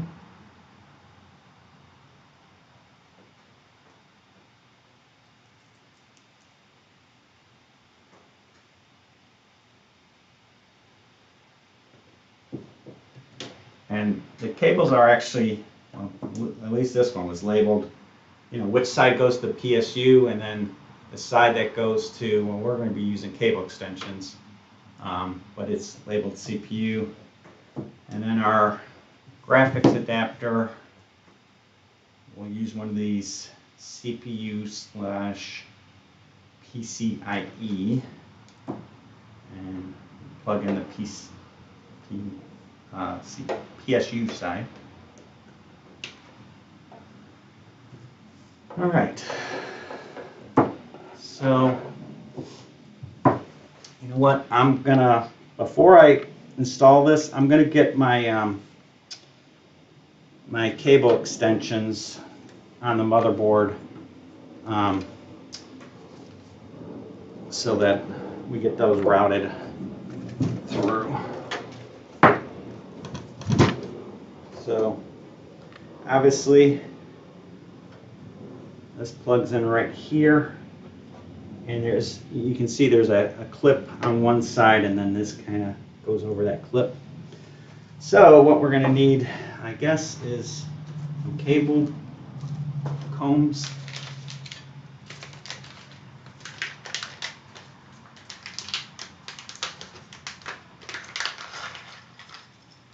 We need the 24 pin ones, I think. Let's get a bunch of these ones out, and we'll put the rest in here. These are more like a gray. I think they gave us two colors, or can't tell if there's a black and then a gray. I'm kind of using they're kind of translucent gray.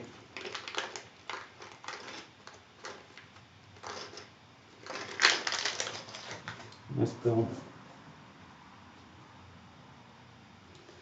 Let's get these on.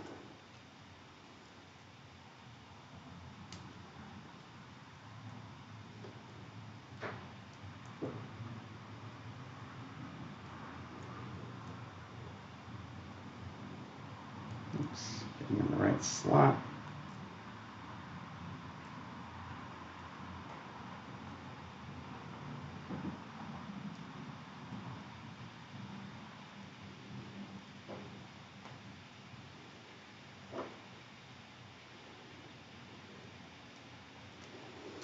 Now, if anyone noticed my Linus Tech shirt I'm wearing, my son got this for me, my son and my wife, I think for Father's Day. And I watch another YouTuber called Robitech, and he does PC builds, and I think at the time he didn't have his store up and running, so they probably would have got me a Robitech one if his store is up and running, but that can be a future addition. They're watching.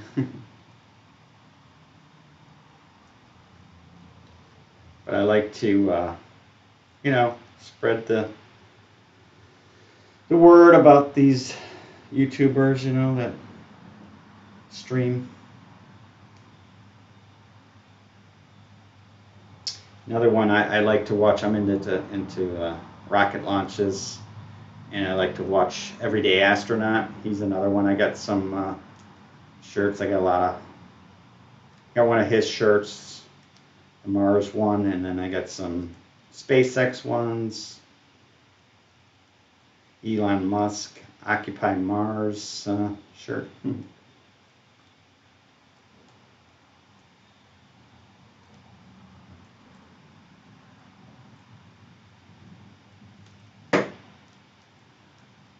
We got two of these on for now. Let's see. I could probably add. Oh, I hope I didn't put them on the wrong side. I have to slide them down, but let's see. That's going to clip on like that, and you know, every time I think I screw up at least once. I need my son here to question me. Dad, are you doing that right?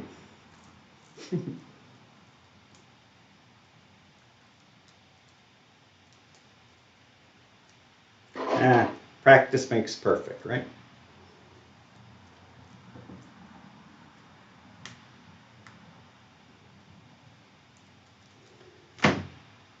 That's what my teachers always told me.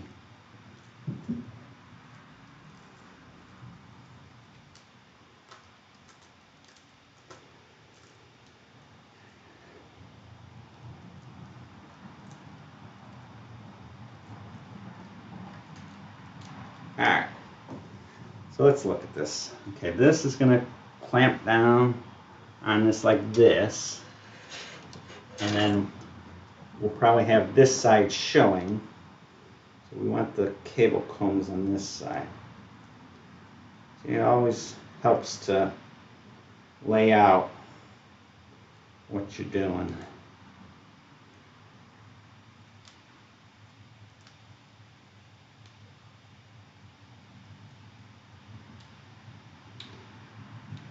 I really like these Asia horses. They're nice and flexible. There's another brand, I think it's called Formula Mod. They look nice, but I think I've never tried them. But I think, at least from looking at them online, they're kind of pre-bent, and looks like you don't have the flexibility like these have. So maybe one day I'll have to try them.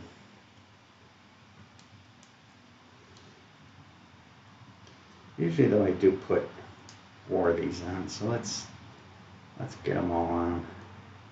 We can adjust them, make them look pretty.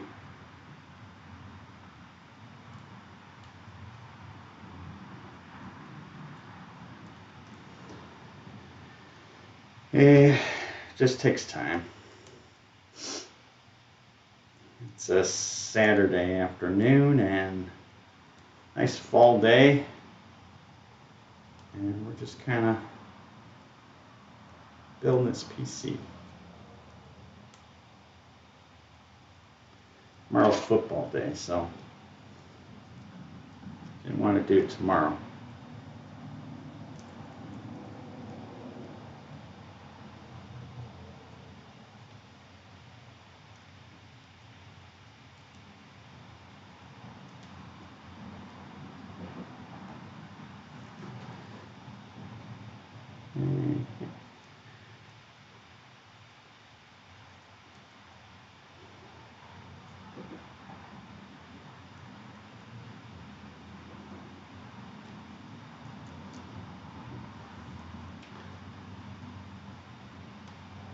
The alternating colors here help to make sure you get the wires in the right slot, keep them lined up and looking good. I hope you don't hear my stomach growling, because like I said, I haven't eaten anything yet today. It's probably why my hands are shaking when I'm putting in small screws.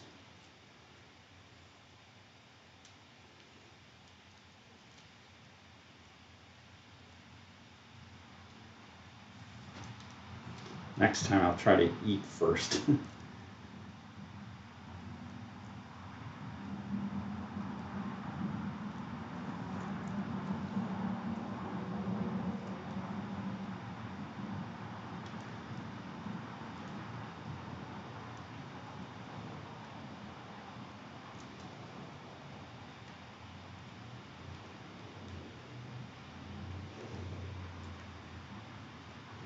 Yeah, oops. Front one and rear one.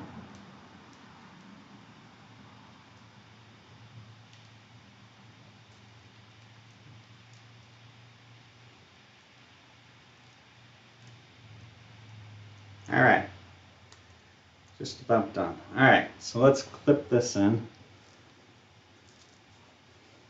And let's slide this through first. I don't know how much room they give me, but slide that through and clip this in.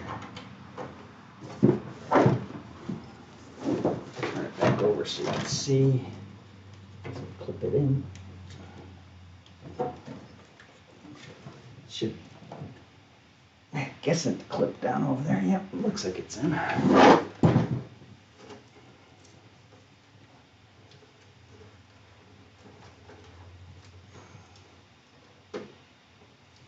Maybe there's a lot of wires up there, so that's probably the best way to do it, like that.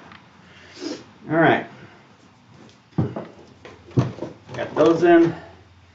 Let's put our PCIe cards in.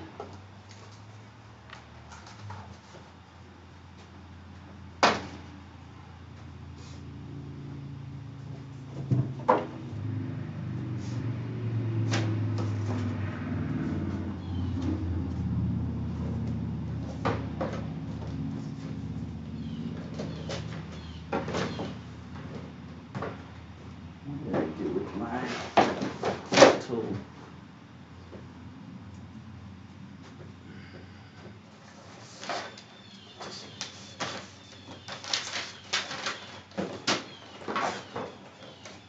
Put the network adapter in first.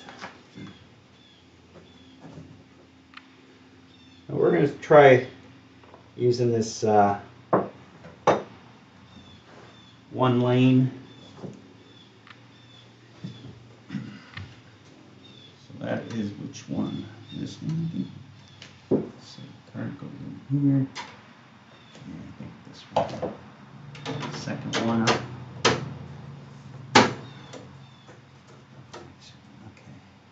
How does this work? So this case actually supports a optional GPU vertical mount. So there's a riser cable that will go in your PCIe slot, and then it has where you can mount it. It's nice. These are all, you know, some of the really cheap cases, you got to pry these out, and you can't put them back in once you pried them out. But in this case, they're actually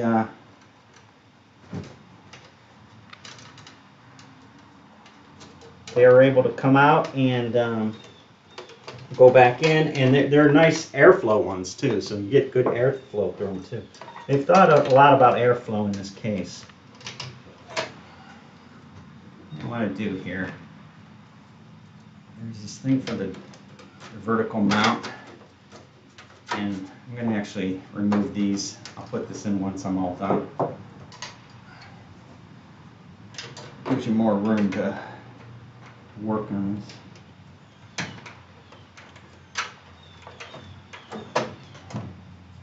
So this is the network adapter, so this is going to go in here.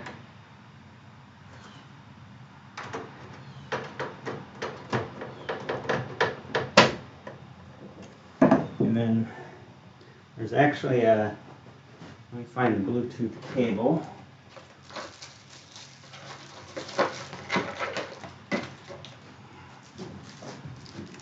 And there's the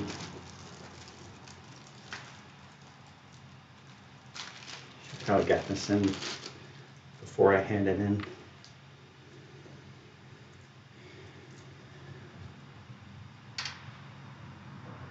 So don't know which side goes up.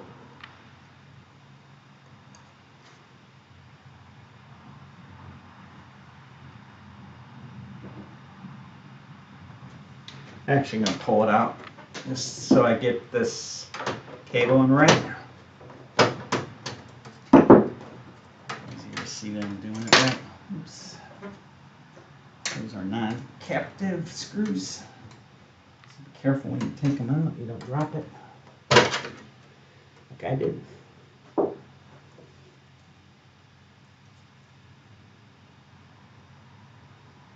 Yeah, I think this goes like this. They're off centered. So you see the little silver things, they're up. The pins are off centered. So I'm glad I took it out because I could see that easier.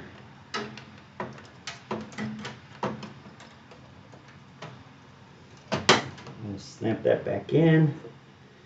We can plug this into one of our USB. Probably the closest one, which is right here. This does have a, oh shoot, that came out.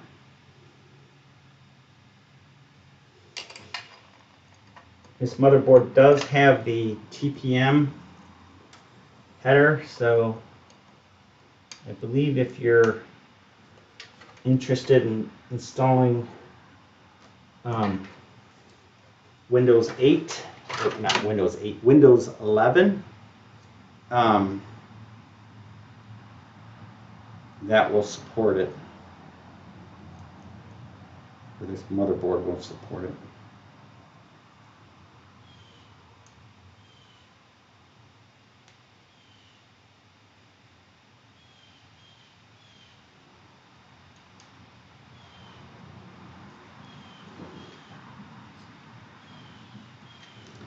This connector, oh, there it is.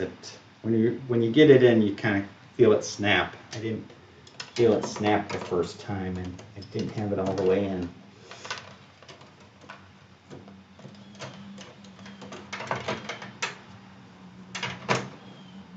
A lot of times, the motherboard you purchase might have Wi-Fi built into it. This one didn't, so I'm going to kind of maybe push these cables down below here. So, I mean, I got this Wi-Fi adapter for fairly cheap, about it was under 25 bucks, about 25 bucks on Amazon. And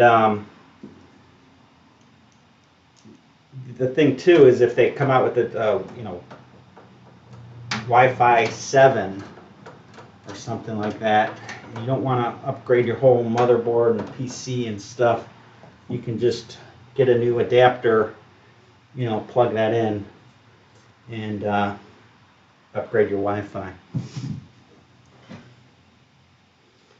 I'm just going to screw these things on the back.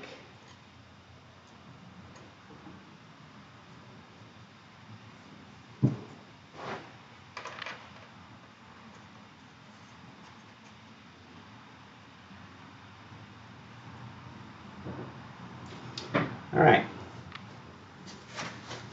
so I think we're done with that. Why don't we install our graphics card now?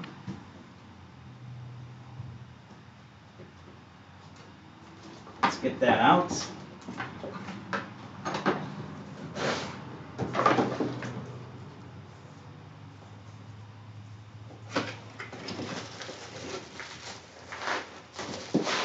Evga. This I got on the Evga Q system. Graphics cards, as you know, they've been hard to come by, and I think one of the better systems for distributing them is what Evga does. They have a Q system. And what you do is you can sign up. Here's what she looks like. You can sign up on the Q system, and when the graphics card, the model that you sign up for, becomes available, they alert you with an email, and then you have, like, I'd say almost 24 hours, maybe 20 hours or so, to purchase it, to go in, add it to your cart, and check out. And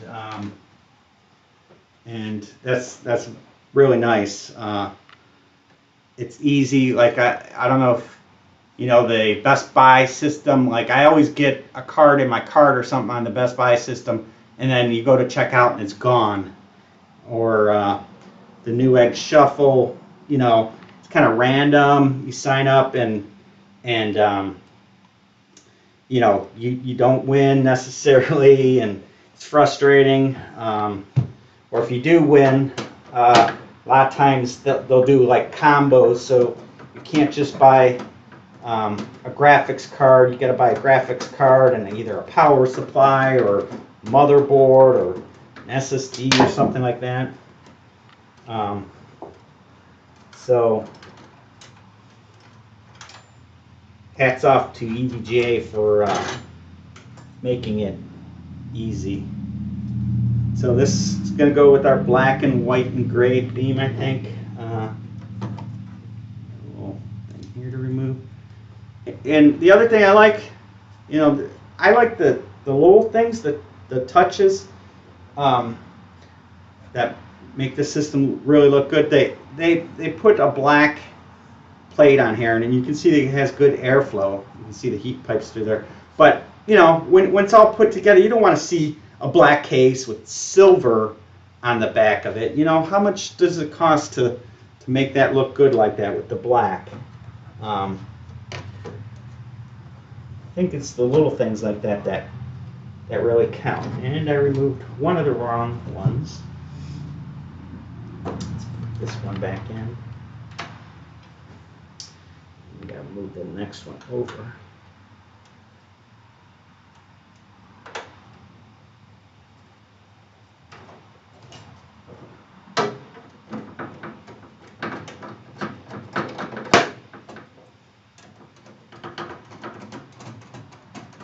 See, when you're live streaming like this too, you know, you make these little mistakes and there's no way to hide them.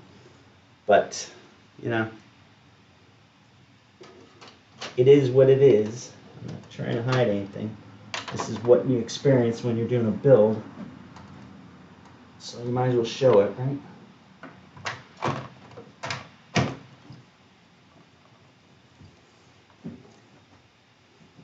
Unfortunate thing is it covers the AORUS logo up right there. AORUS should have thought to put the logo like down here or something, so that you could actually see it. You know, and this is a short graphics card. You know, some graphics cards are really long. You'd never see that. So I want to say that's probably a miss on AORUS's part by not designing the logo in a place where you could see it.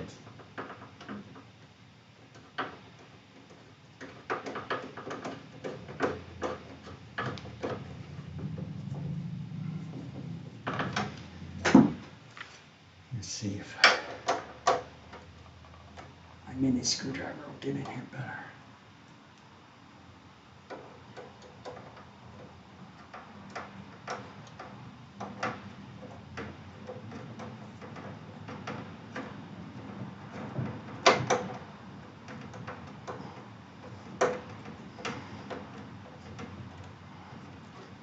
Alright, GPU's in. We'll put our cable extensions on. We're going to route this one. We don't really have a lot of room down the bottom. We'll probably route it out one of these holes in the front. So we got 4 wires here.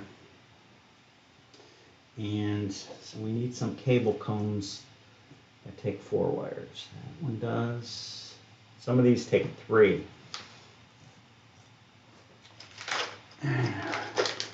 For the older 6-pin GPUs, or some GPUs have a 8 and a 6.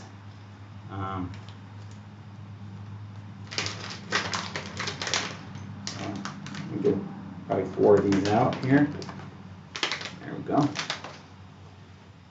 And so let's, before we make the same mistakes again, let's get these lined up here.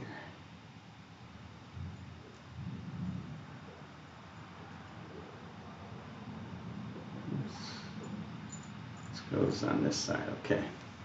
So you can see the little tab that this clips into goes here. So this piece goes over that. So this is going to go down on that.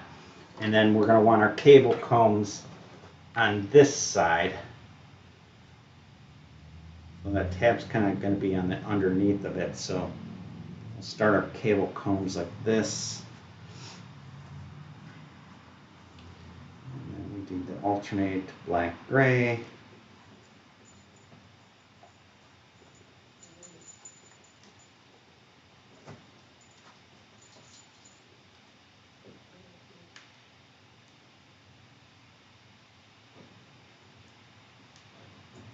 Sometimes getting the first one in is the most difficult, and it helps once you have everything kind of lined up. holds things in place. There we go.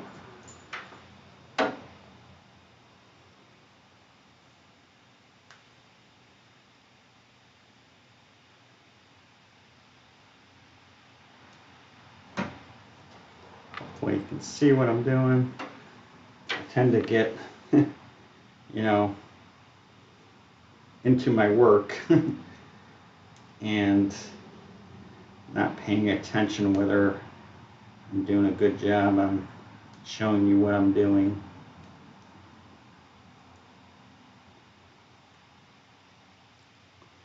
But hopefully you get the idea. Like that, get 2 on.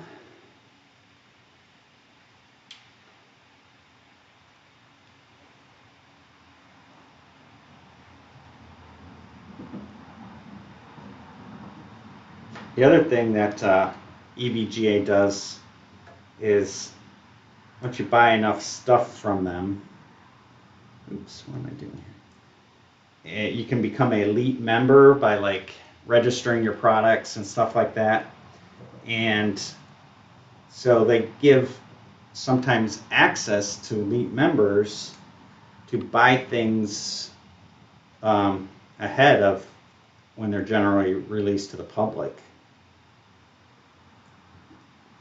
So that's really nice. I like EGA stuff. I hear they're really good on their warranties and stuff. I've never had to return anything or use their warranty, but it's good to know.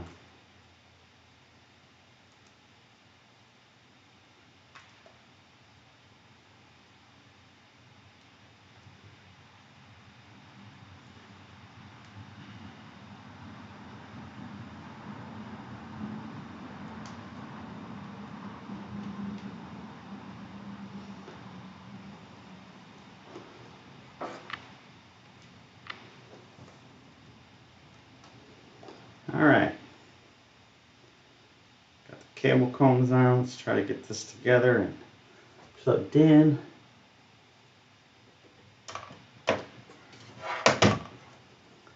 That's like that. I don't know how we're gonna run this. Maybe should we go down the bottom one there?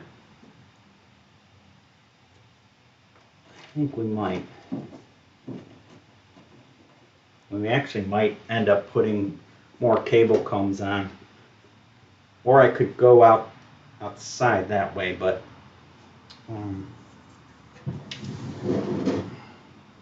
oh yeah, this is the XC card, I think it says on it.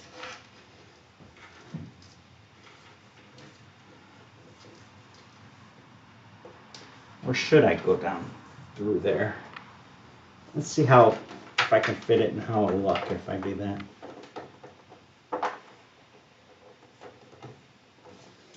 There's a lot going on down there.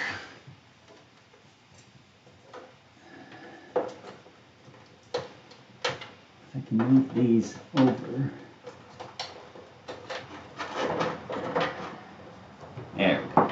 That's usually how I like to route them, is through the bottom of the case.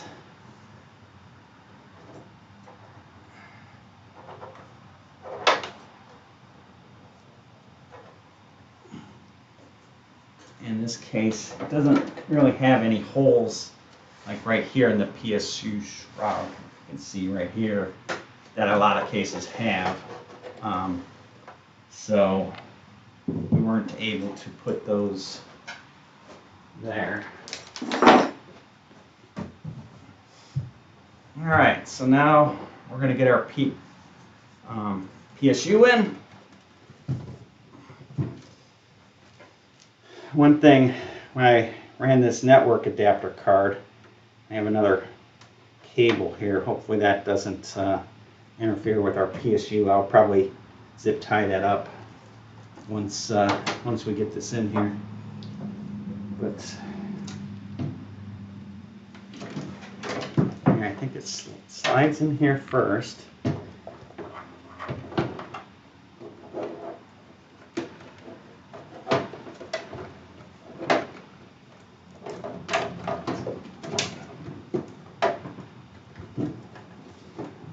is a tight fit.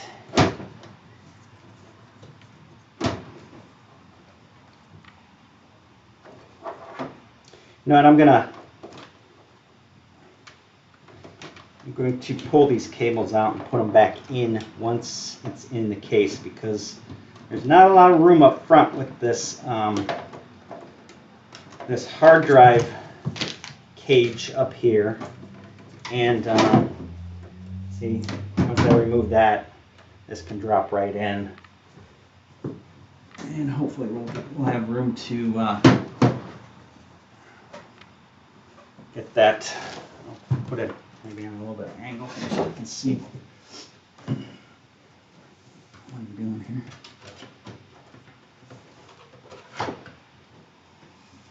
Let's put that.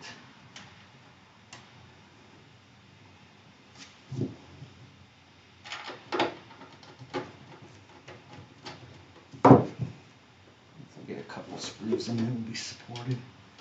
And it has the case has so the intake fan is on the bottom here, and there's a case filter that will prevent getting dust into your power supply, and then the exhaust, it blows it out the back of the case here.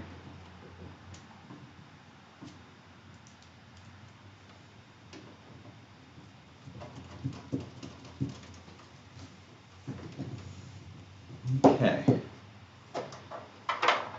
so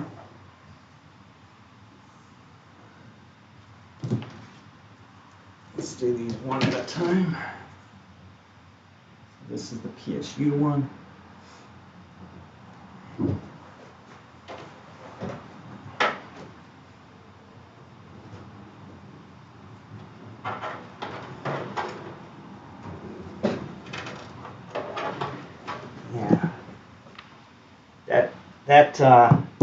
This hard drive cage does come out, and I think I'm going to take it out just so I can get my cables in here easier.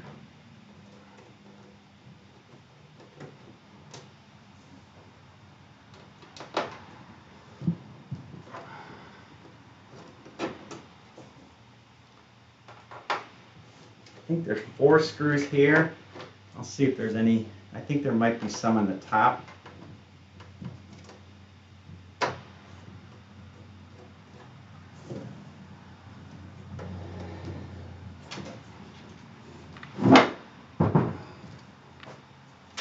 Yeah. There's 2. I think it's. Is it 1, 2?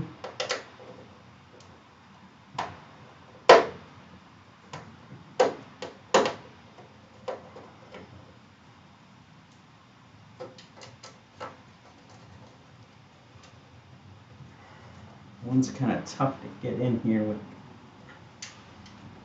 the fans installed, but I think I got it.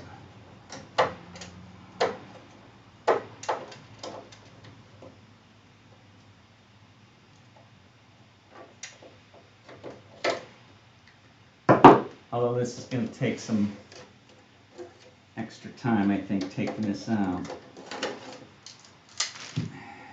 Should make it easier, no?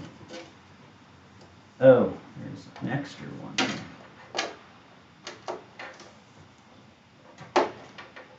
So there's 3, I think, on the top. No. Oh, shoot. There's 4. And 1 is beneath my fan right here. Darn it. I don't know if I'm going to be able to get that one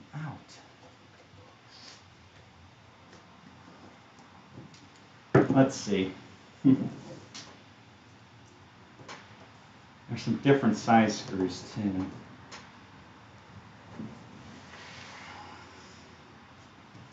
So it's loose. I'm going to take this fan off. I don't have to.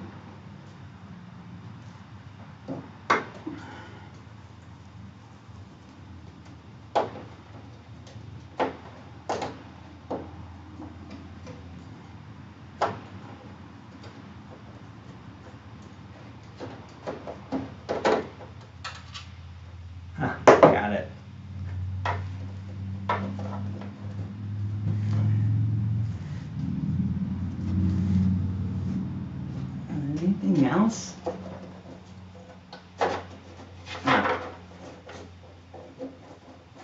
Actually, yeah. So that it's not even a whole cage, they're separate. And there's a cable tie on one of the wires. I'm just going to leave that because I think there's enough room now that I can get my cables in. But that does give you a lot more room to work. So the motherboard, the 4-pin, 8-pin, whatever it is. You go first.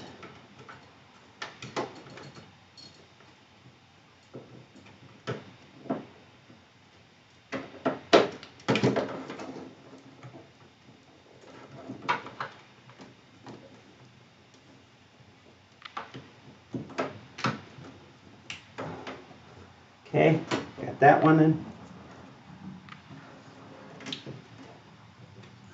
Set that aside. Next cable is going to be our CPU. So this is the PSU side.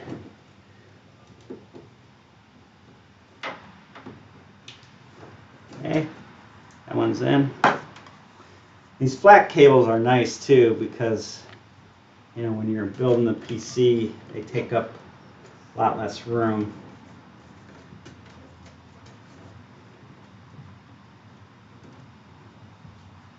And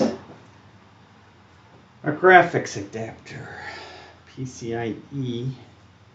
This is the PSU side. We're going to put this here.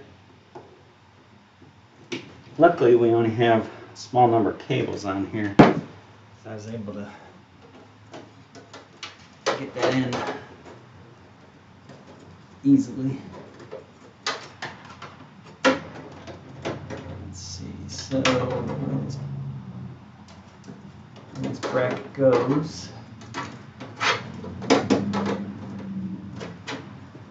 It's like this.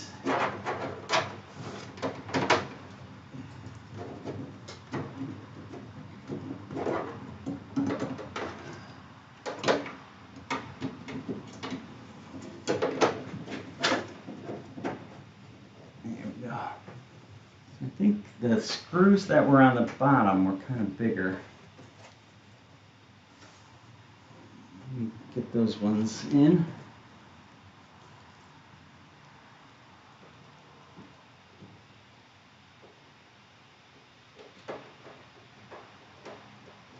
I actually took more screws out than actually needed because I didn't know this cage is kind of split in two.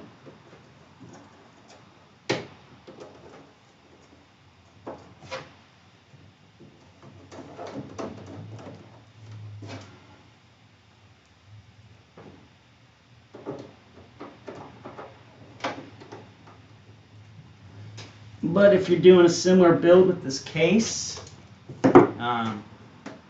watching my video, learn from my mistakes. Save yourself some time. This is my first time building in this case.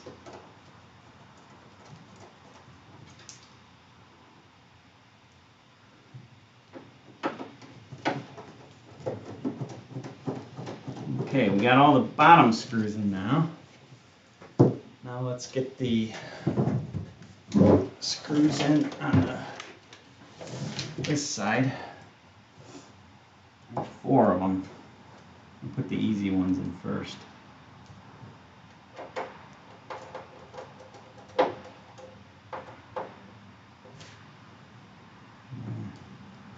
I'll turn it a little bit more so you can see.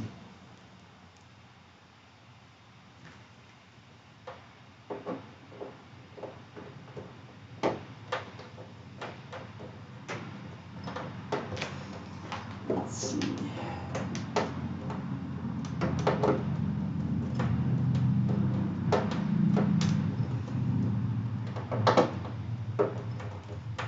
This one, I'm going to turn it a little bit. Sorry you can't see, but I'm having a hard time getting this one in. Maybe I'll put the front one in so it'll help kind of line things up. And then I'll go for that one last.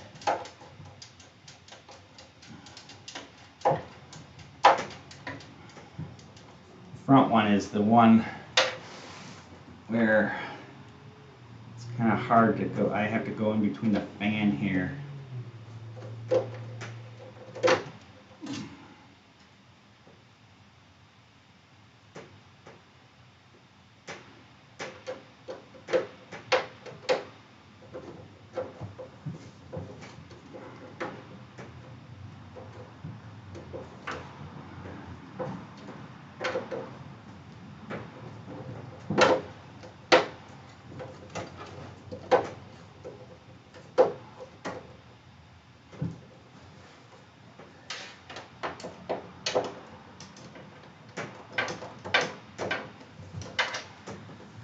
Something's not lining up.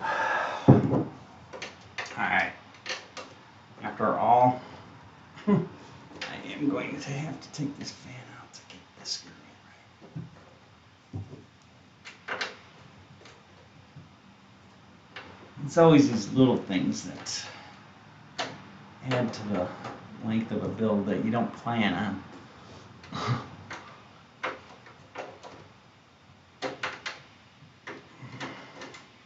Luckily, it doesn't take you long to pop a fan out.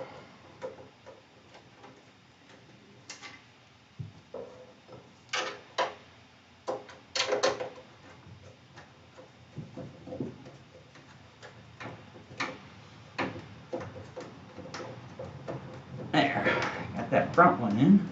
Nice. I'll pop my fan back in.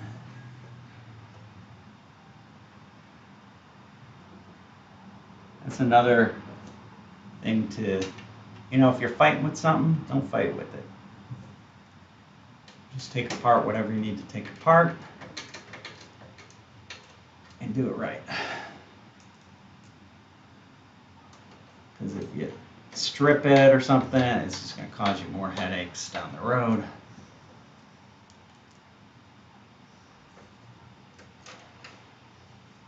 Loosen these up a little bit.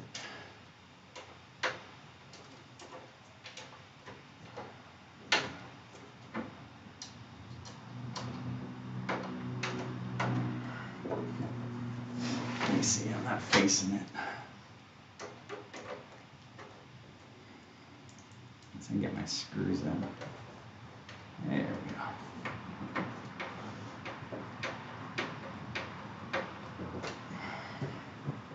Get this one started. So we don't have a lot left to do here. Just plug in extension cables into the power supply, and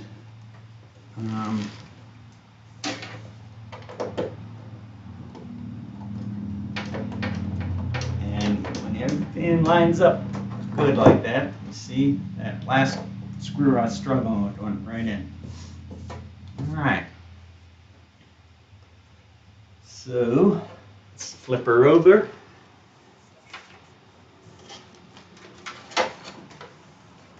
There's some cable management here.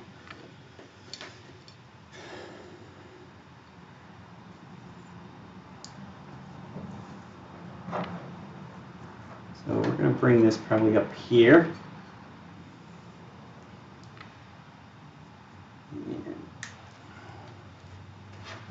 Cable manage this all kind of right here. And where's our CPU?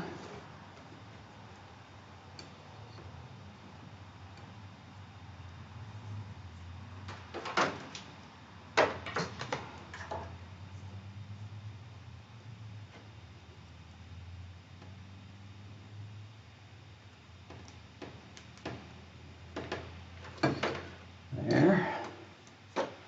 That's that. And our graphics adapter. or GPU, as a lot of people like to call them.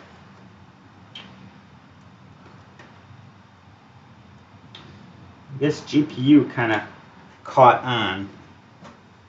I mean, back in the day, we used to call them video cards.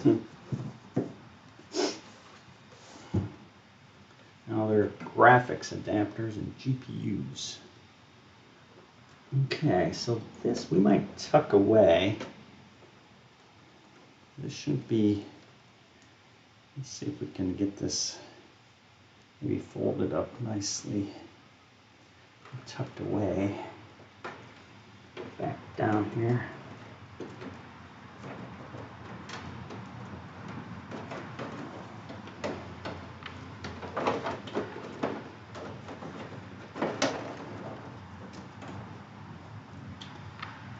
My son's build, we totally removed the hard drive cage because we weren't using it. We only had some an SSD and NVMe's, M.2s. So we're gonna try to cable manage this along here and down along this channel here.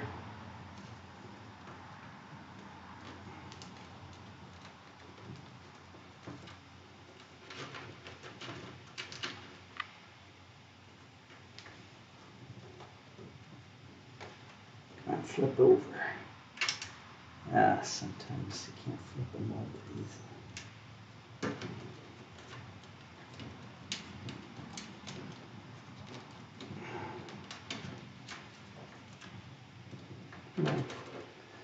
There we go.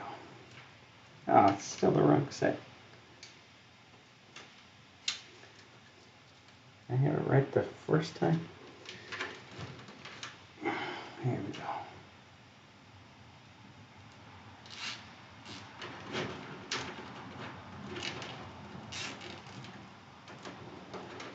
So then I'm gonna put this and tuck it under there, I think. Is it going good? Yeah, we're just cable managing everything right now. Everything's installed. We're going to tuck this down in there too. It's actually pretty good. I like these flat ribbon cables because these are easier to kind of hide away down here in definitely. the PSU shroud.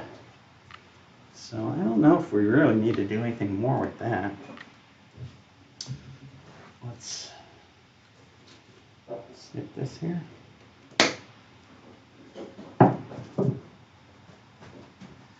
And last but not least, we got our big motherboard one.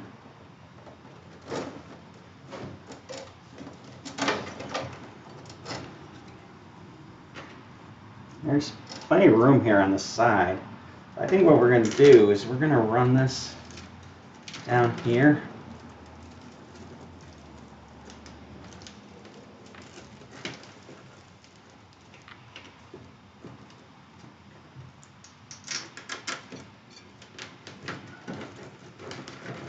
They give you kind of a lot of room on the side of this hard drive cage to have your cables kind of sit on top of there. We might put zip tie around all this to keep this down.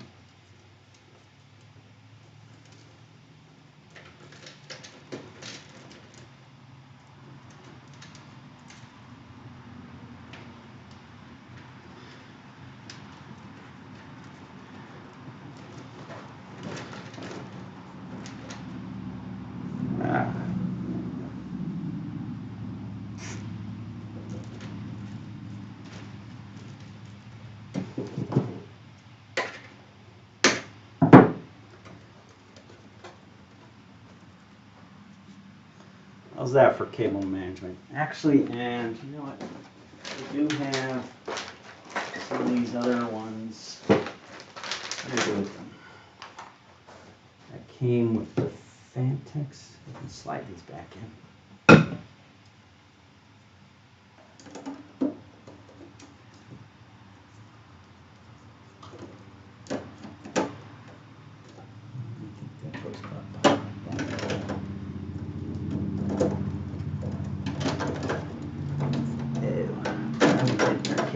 We are hitting our cables.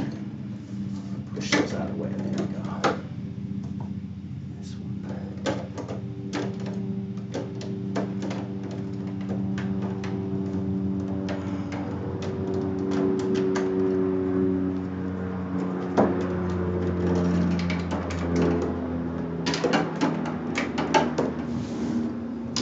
Let me get a good look at this here.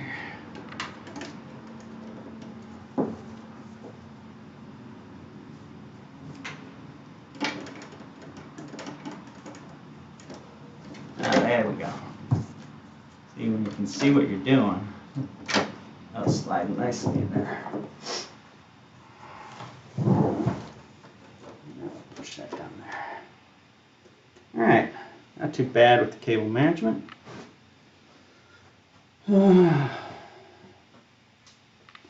So, gotta put this thing back on.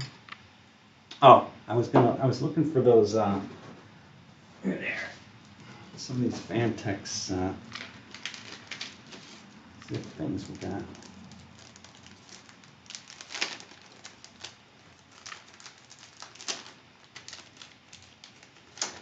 Not zip ties, but they're Velcro ties.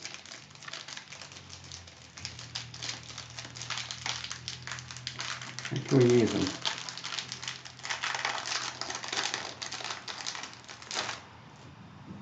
I think one along here.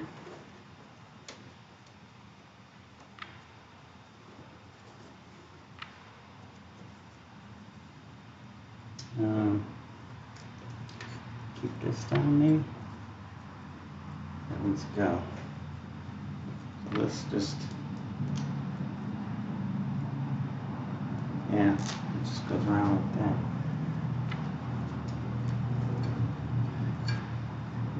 Kind of wrap them.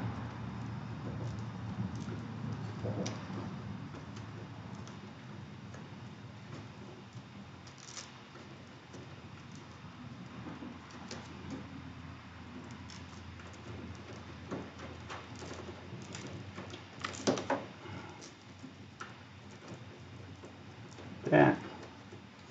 You could put it in that through that hole, but I think it's good. And I wonder if I should put one up here.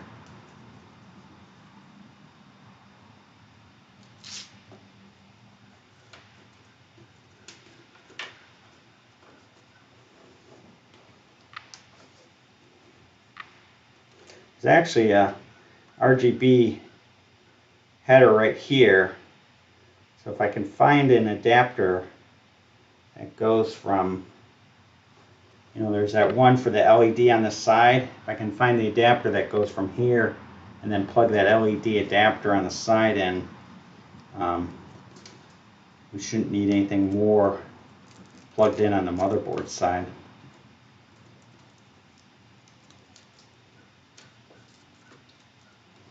So this case, it doesn't come with any kind of controller or anything for the RGB.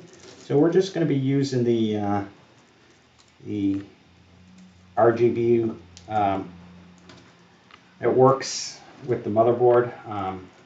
This is the AORUS, so they use the Gigabyte RGB Fusion, which we've used it before. There is some incompatibilities with certain stuff, but I haven't had too much trouble. I can usually get what I want to work. Like I know with my son's computer, we got everything that on the motherboard, the GPU and everything to light up the right colors and everything. The only one, it's supposed to control the RAM too. It has ballistic RAM, and I think we need to use the ballistic software for the RAM because it wasn't controlling it. Okay. I think that's it. Oh, we want to put this thing back on. This is where he had the vertical mount. Kind of fits in here. I think I get this upside down, don't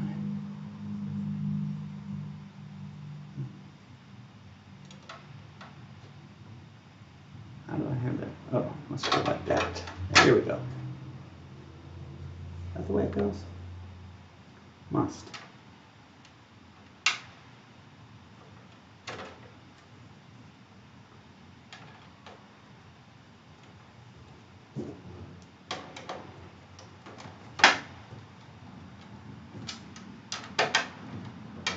But if he had a RGB, there you can see the I/O too.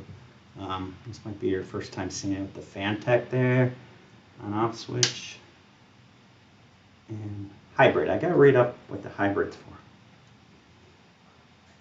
Lots of USB.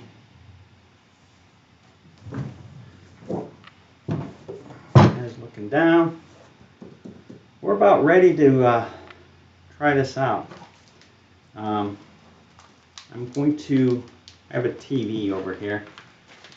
I might have to move it. I don't know if you're going to see it on camera. Because I don't think my HDMI cable is long enough. Let's see. Can barely get it to right here. Maybe right there. I might be able to do it. Let me clean up my workspace a little bit.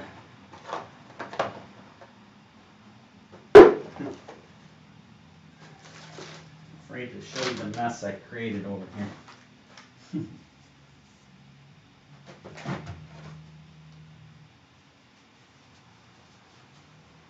Don't know how to show the camera, the TV on camera when we're booting without showing you my mess. Let me clean up a little bit. Sorry about that. And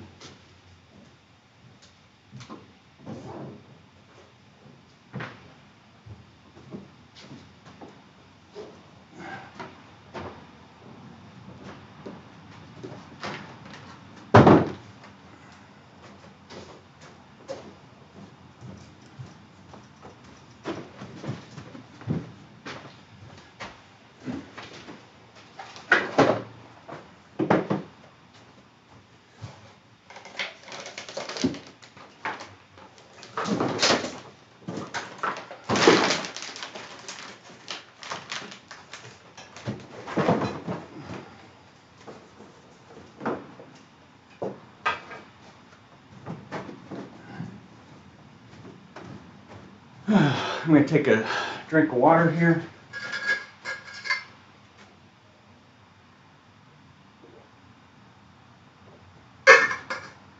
Actually, I think I unplugged the TV. So let me plug the TV back in and get it turned on. And let's put our power cord in.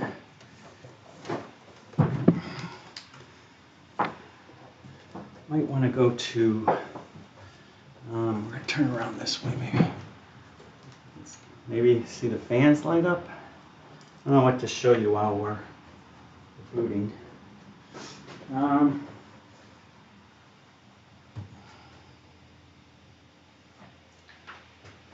So let's see. I'm going to move some things out of the way here. Room for the HDMI. Come over. Kind of seeing the back side of the case right now.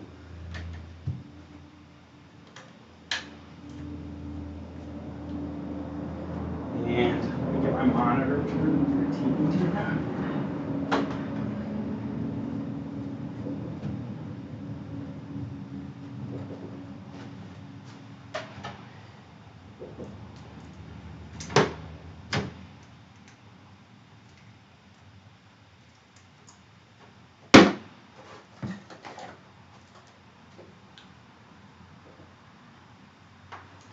And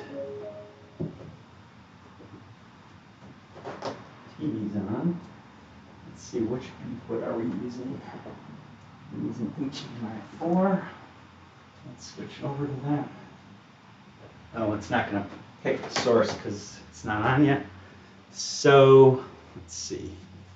We ready to power on? We didn't forget anything, right? Got to plug the PC.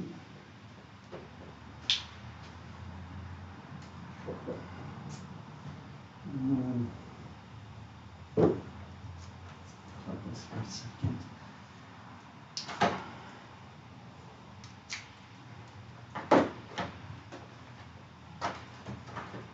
This is our kind of makeshift studio, I would say. We don't really have a dedicated studio like some people. So we try. I don't have enough. I need a power strip out here because I don't have enough connections. Let's see. So we can plug the PC into there.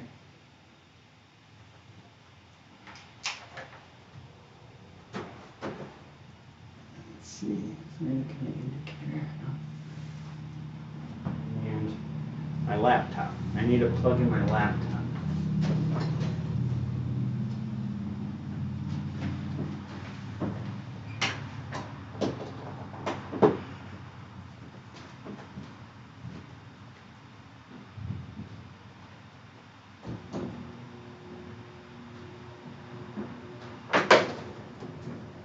Okay. Oh, we need our thumb drive plugged in. We have something to boot off of.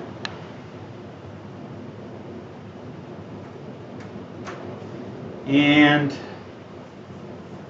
we need our keyboard and mouse. Let's just set this here. Move this mouse over here.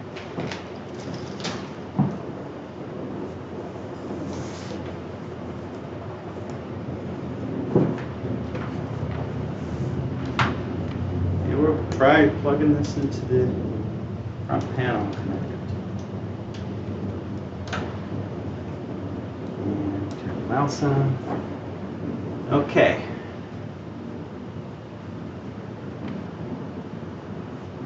Okay.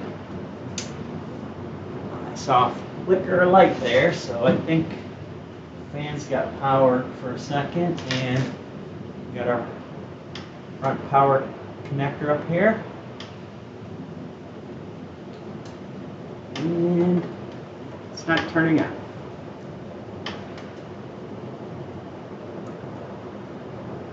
I don't know what this hybrid button's for again.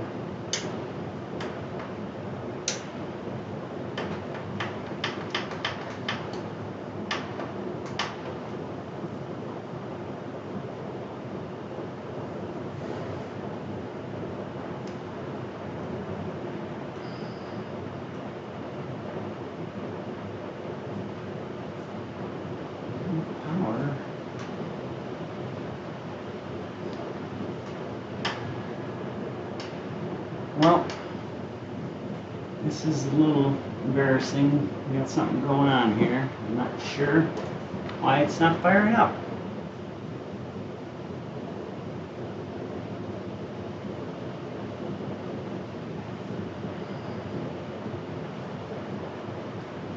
Got our motherboard power, our CPU power, PSUs plugged in.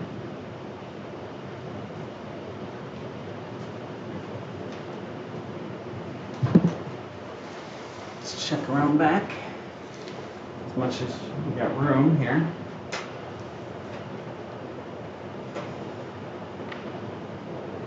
There's our motherboard power. Our CPU's plugged in here. It's all plugged in here. Seems like it.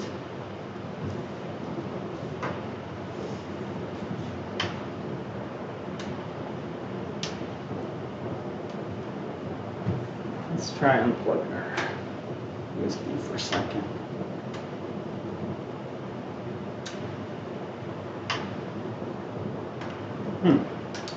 Well, I'm probably going to end the stream here while I troubleshoot. And don't know what to say. We'll go over and check everything. We'll check the memory. It's all seated well. Graphics card seated well. Which it all seems to be.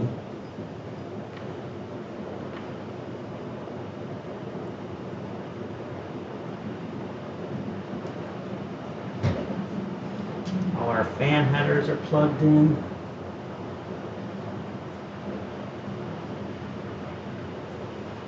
Our RGB's plugged in.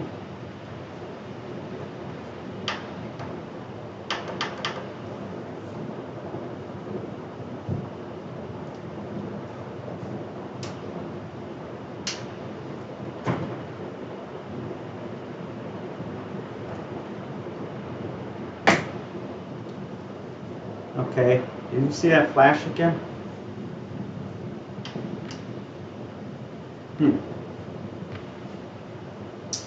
All right, I'm gonna have to I'm gonna Google that, see what that means when the fans flash for a second when you unplug the PSU and then plug it back in.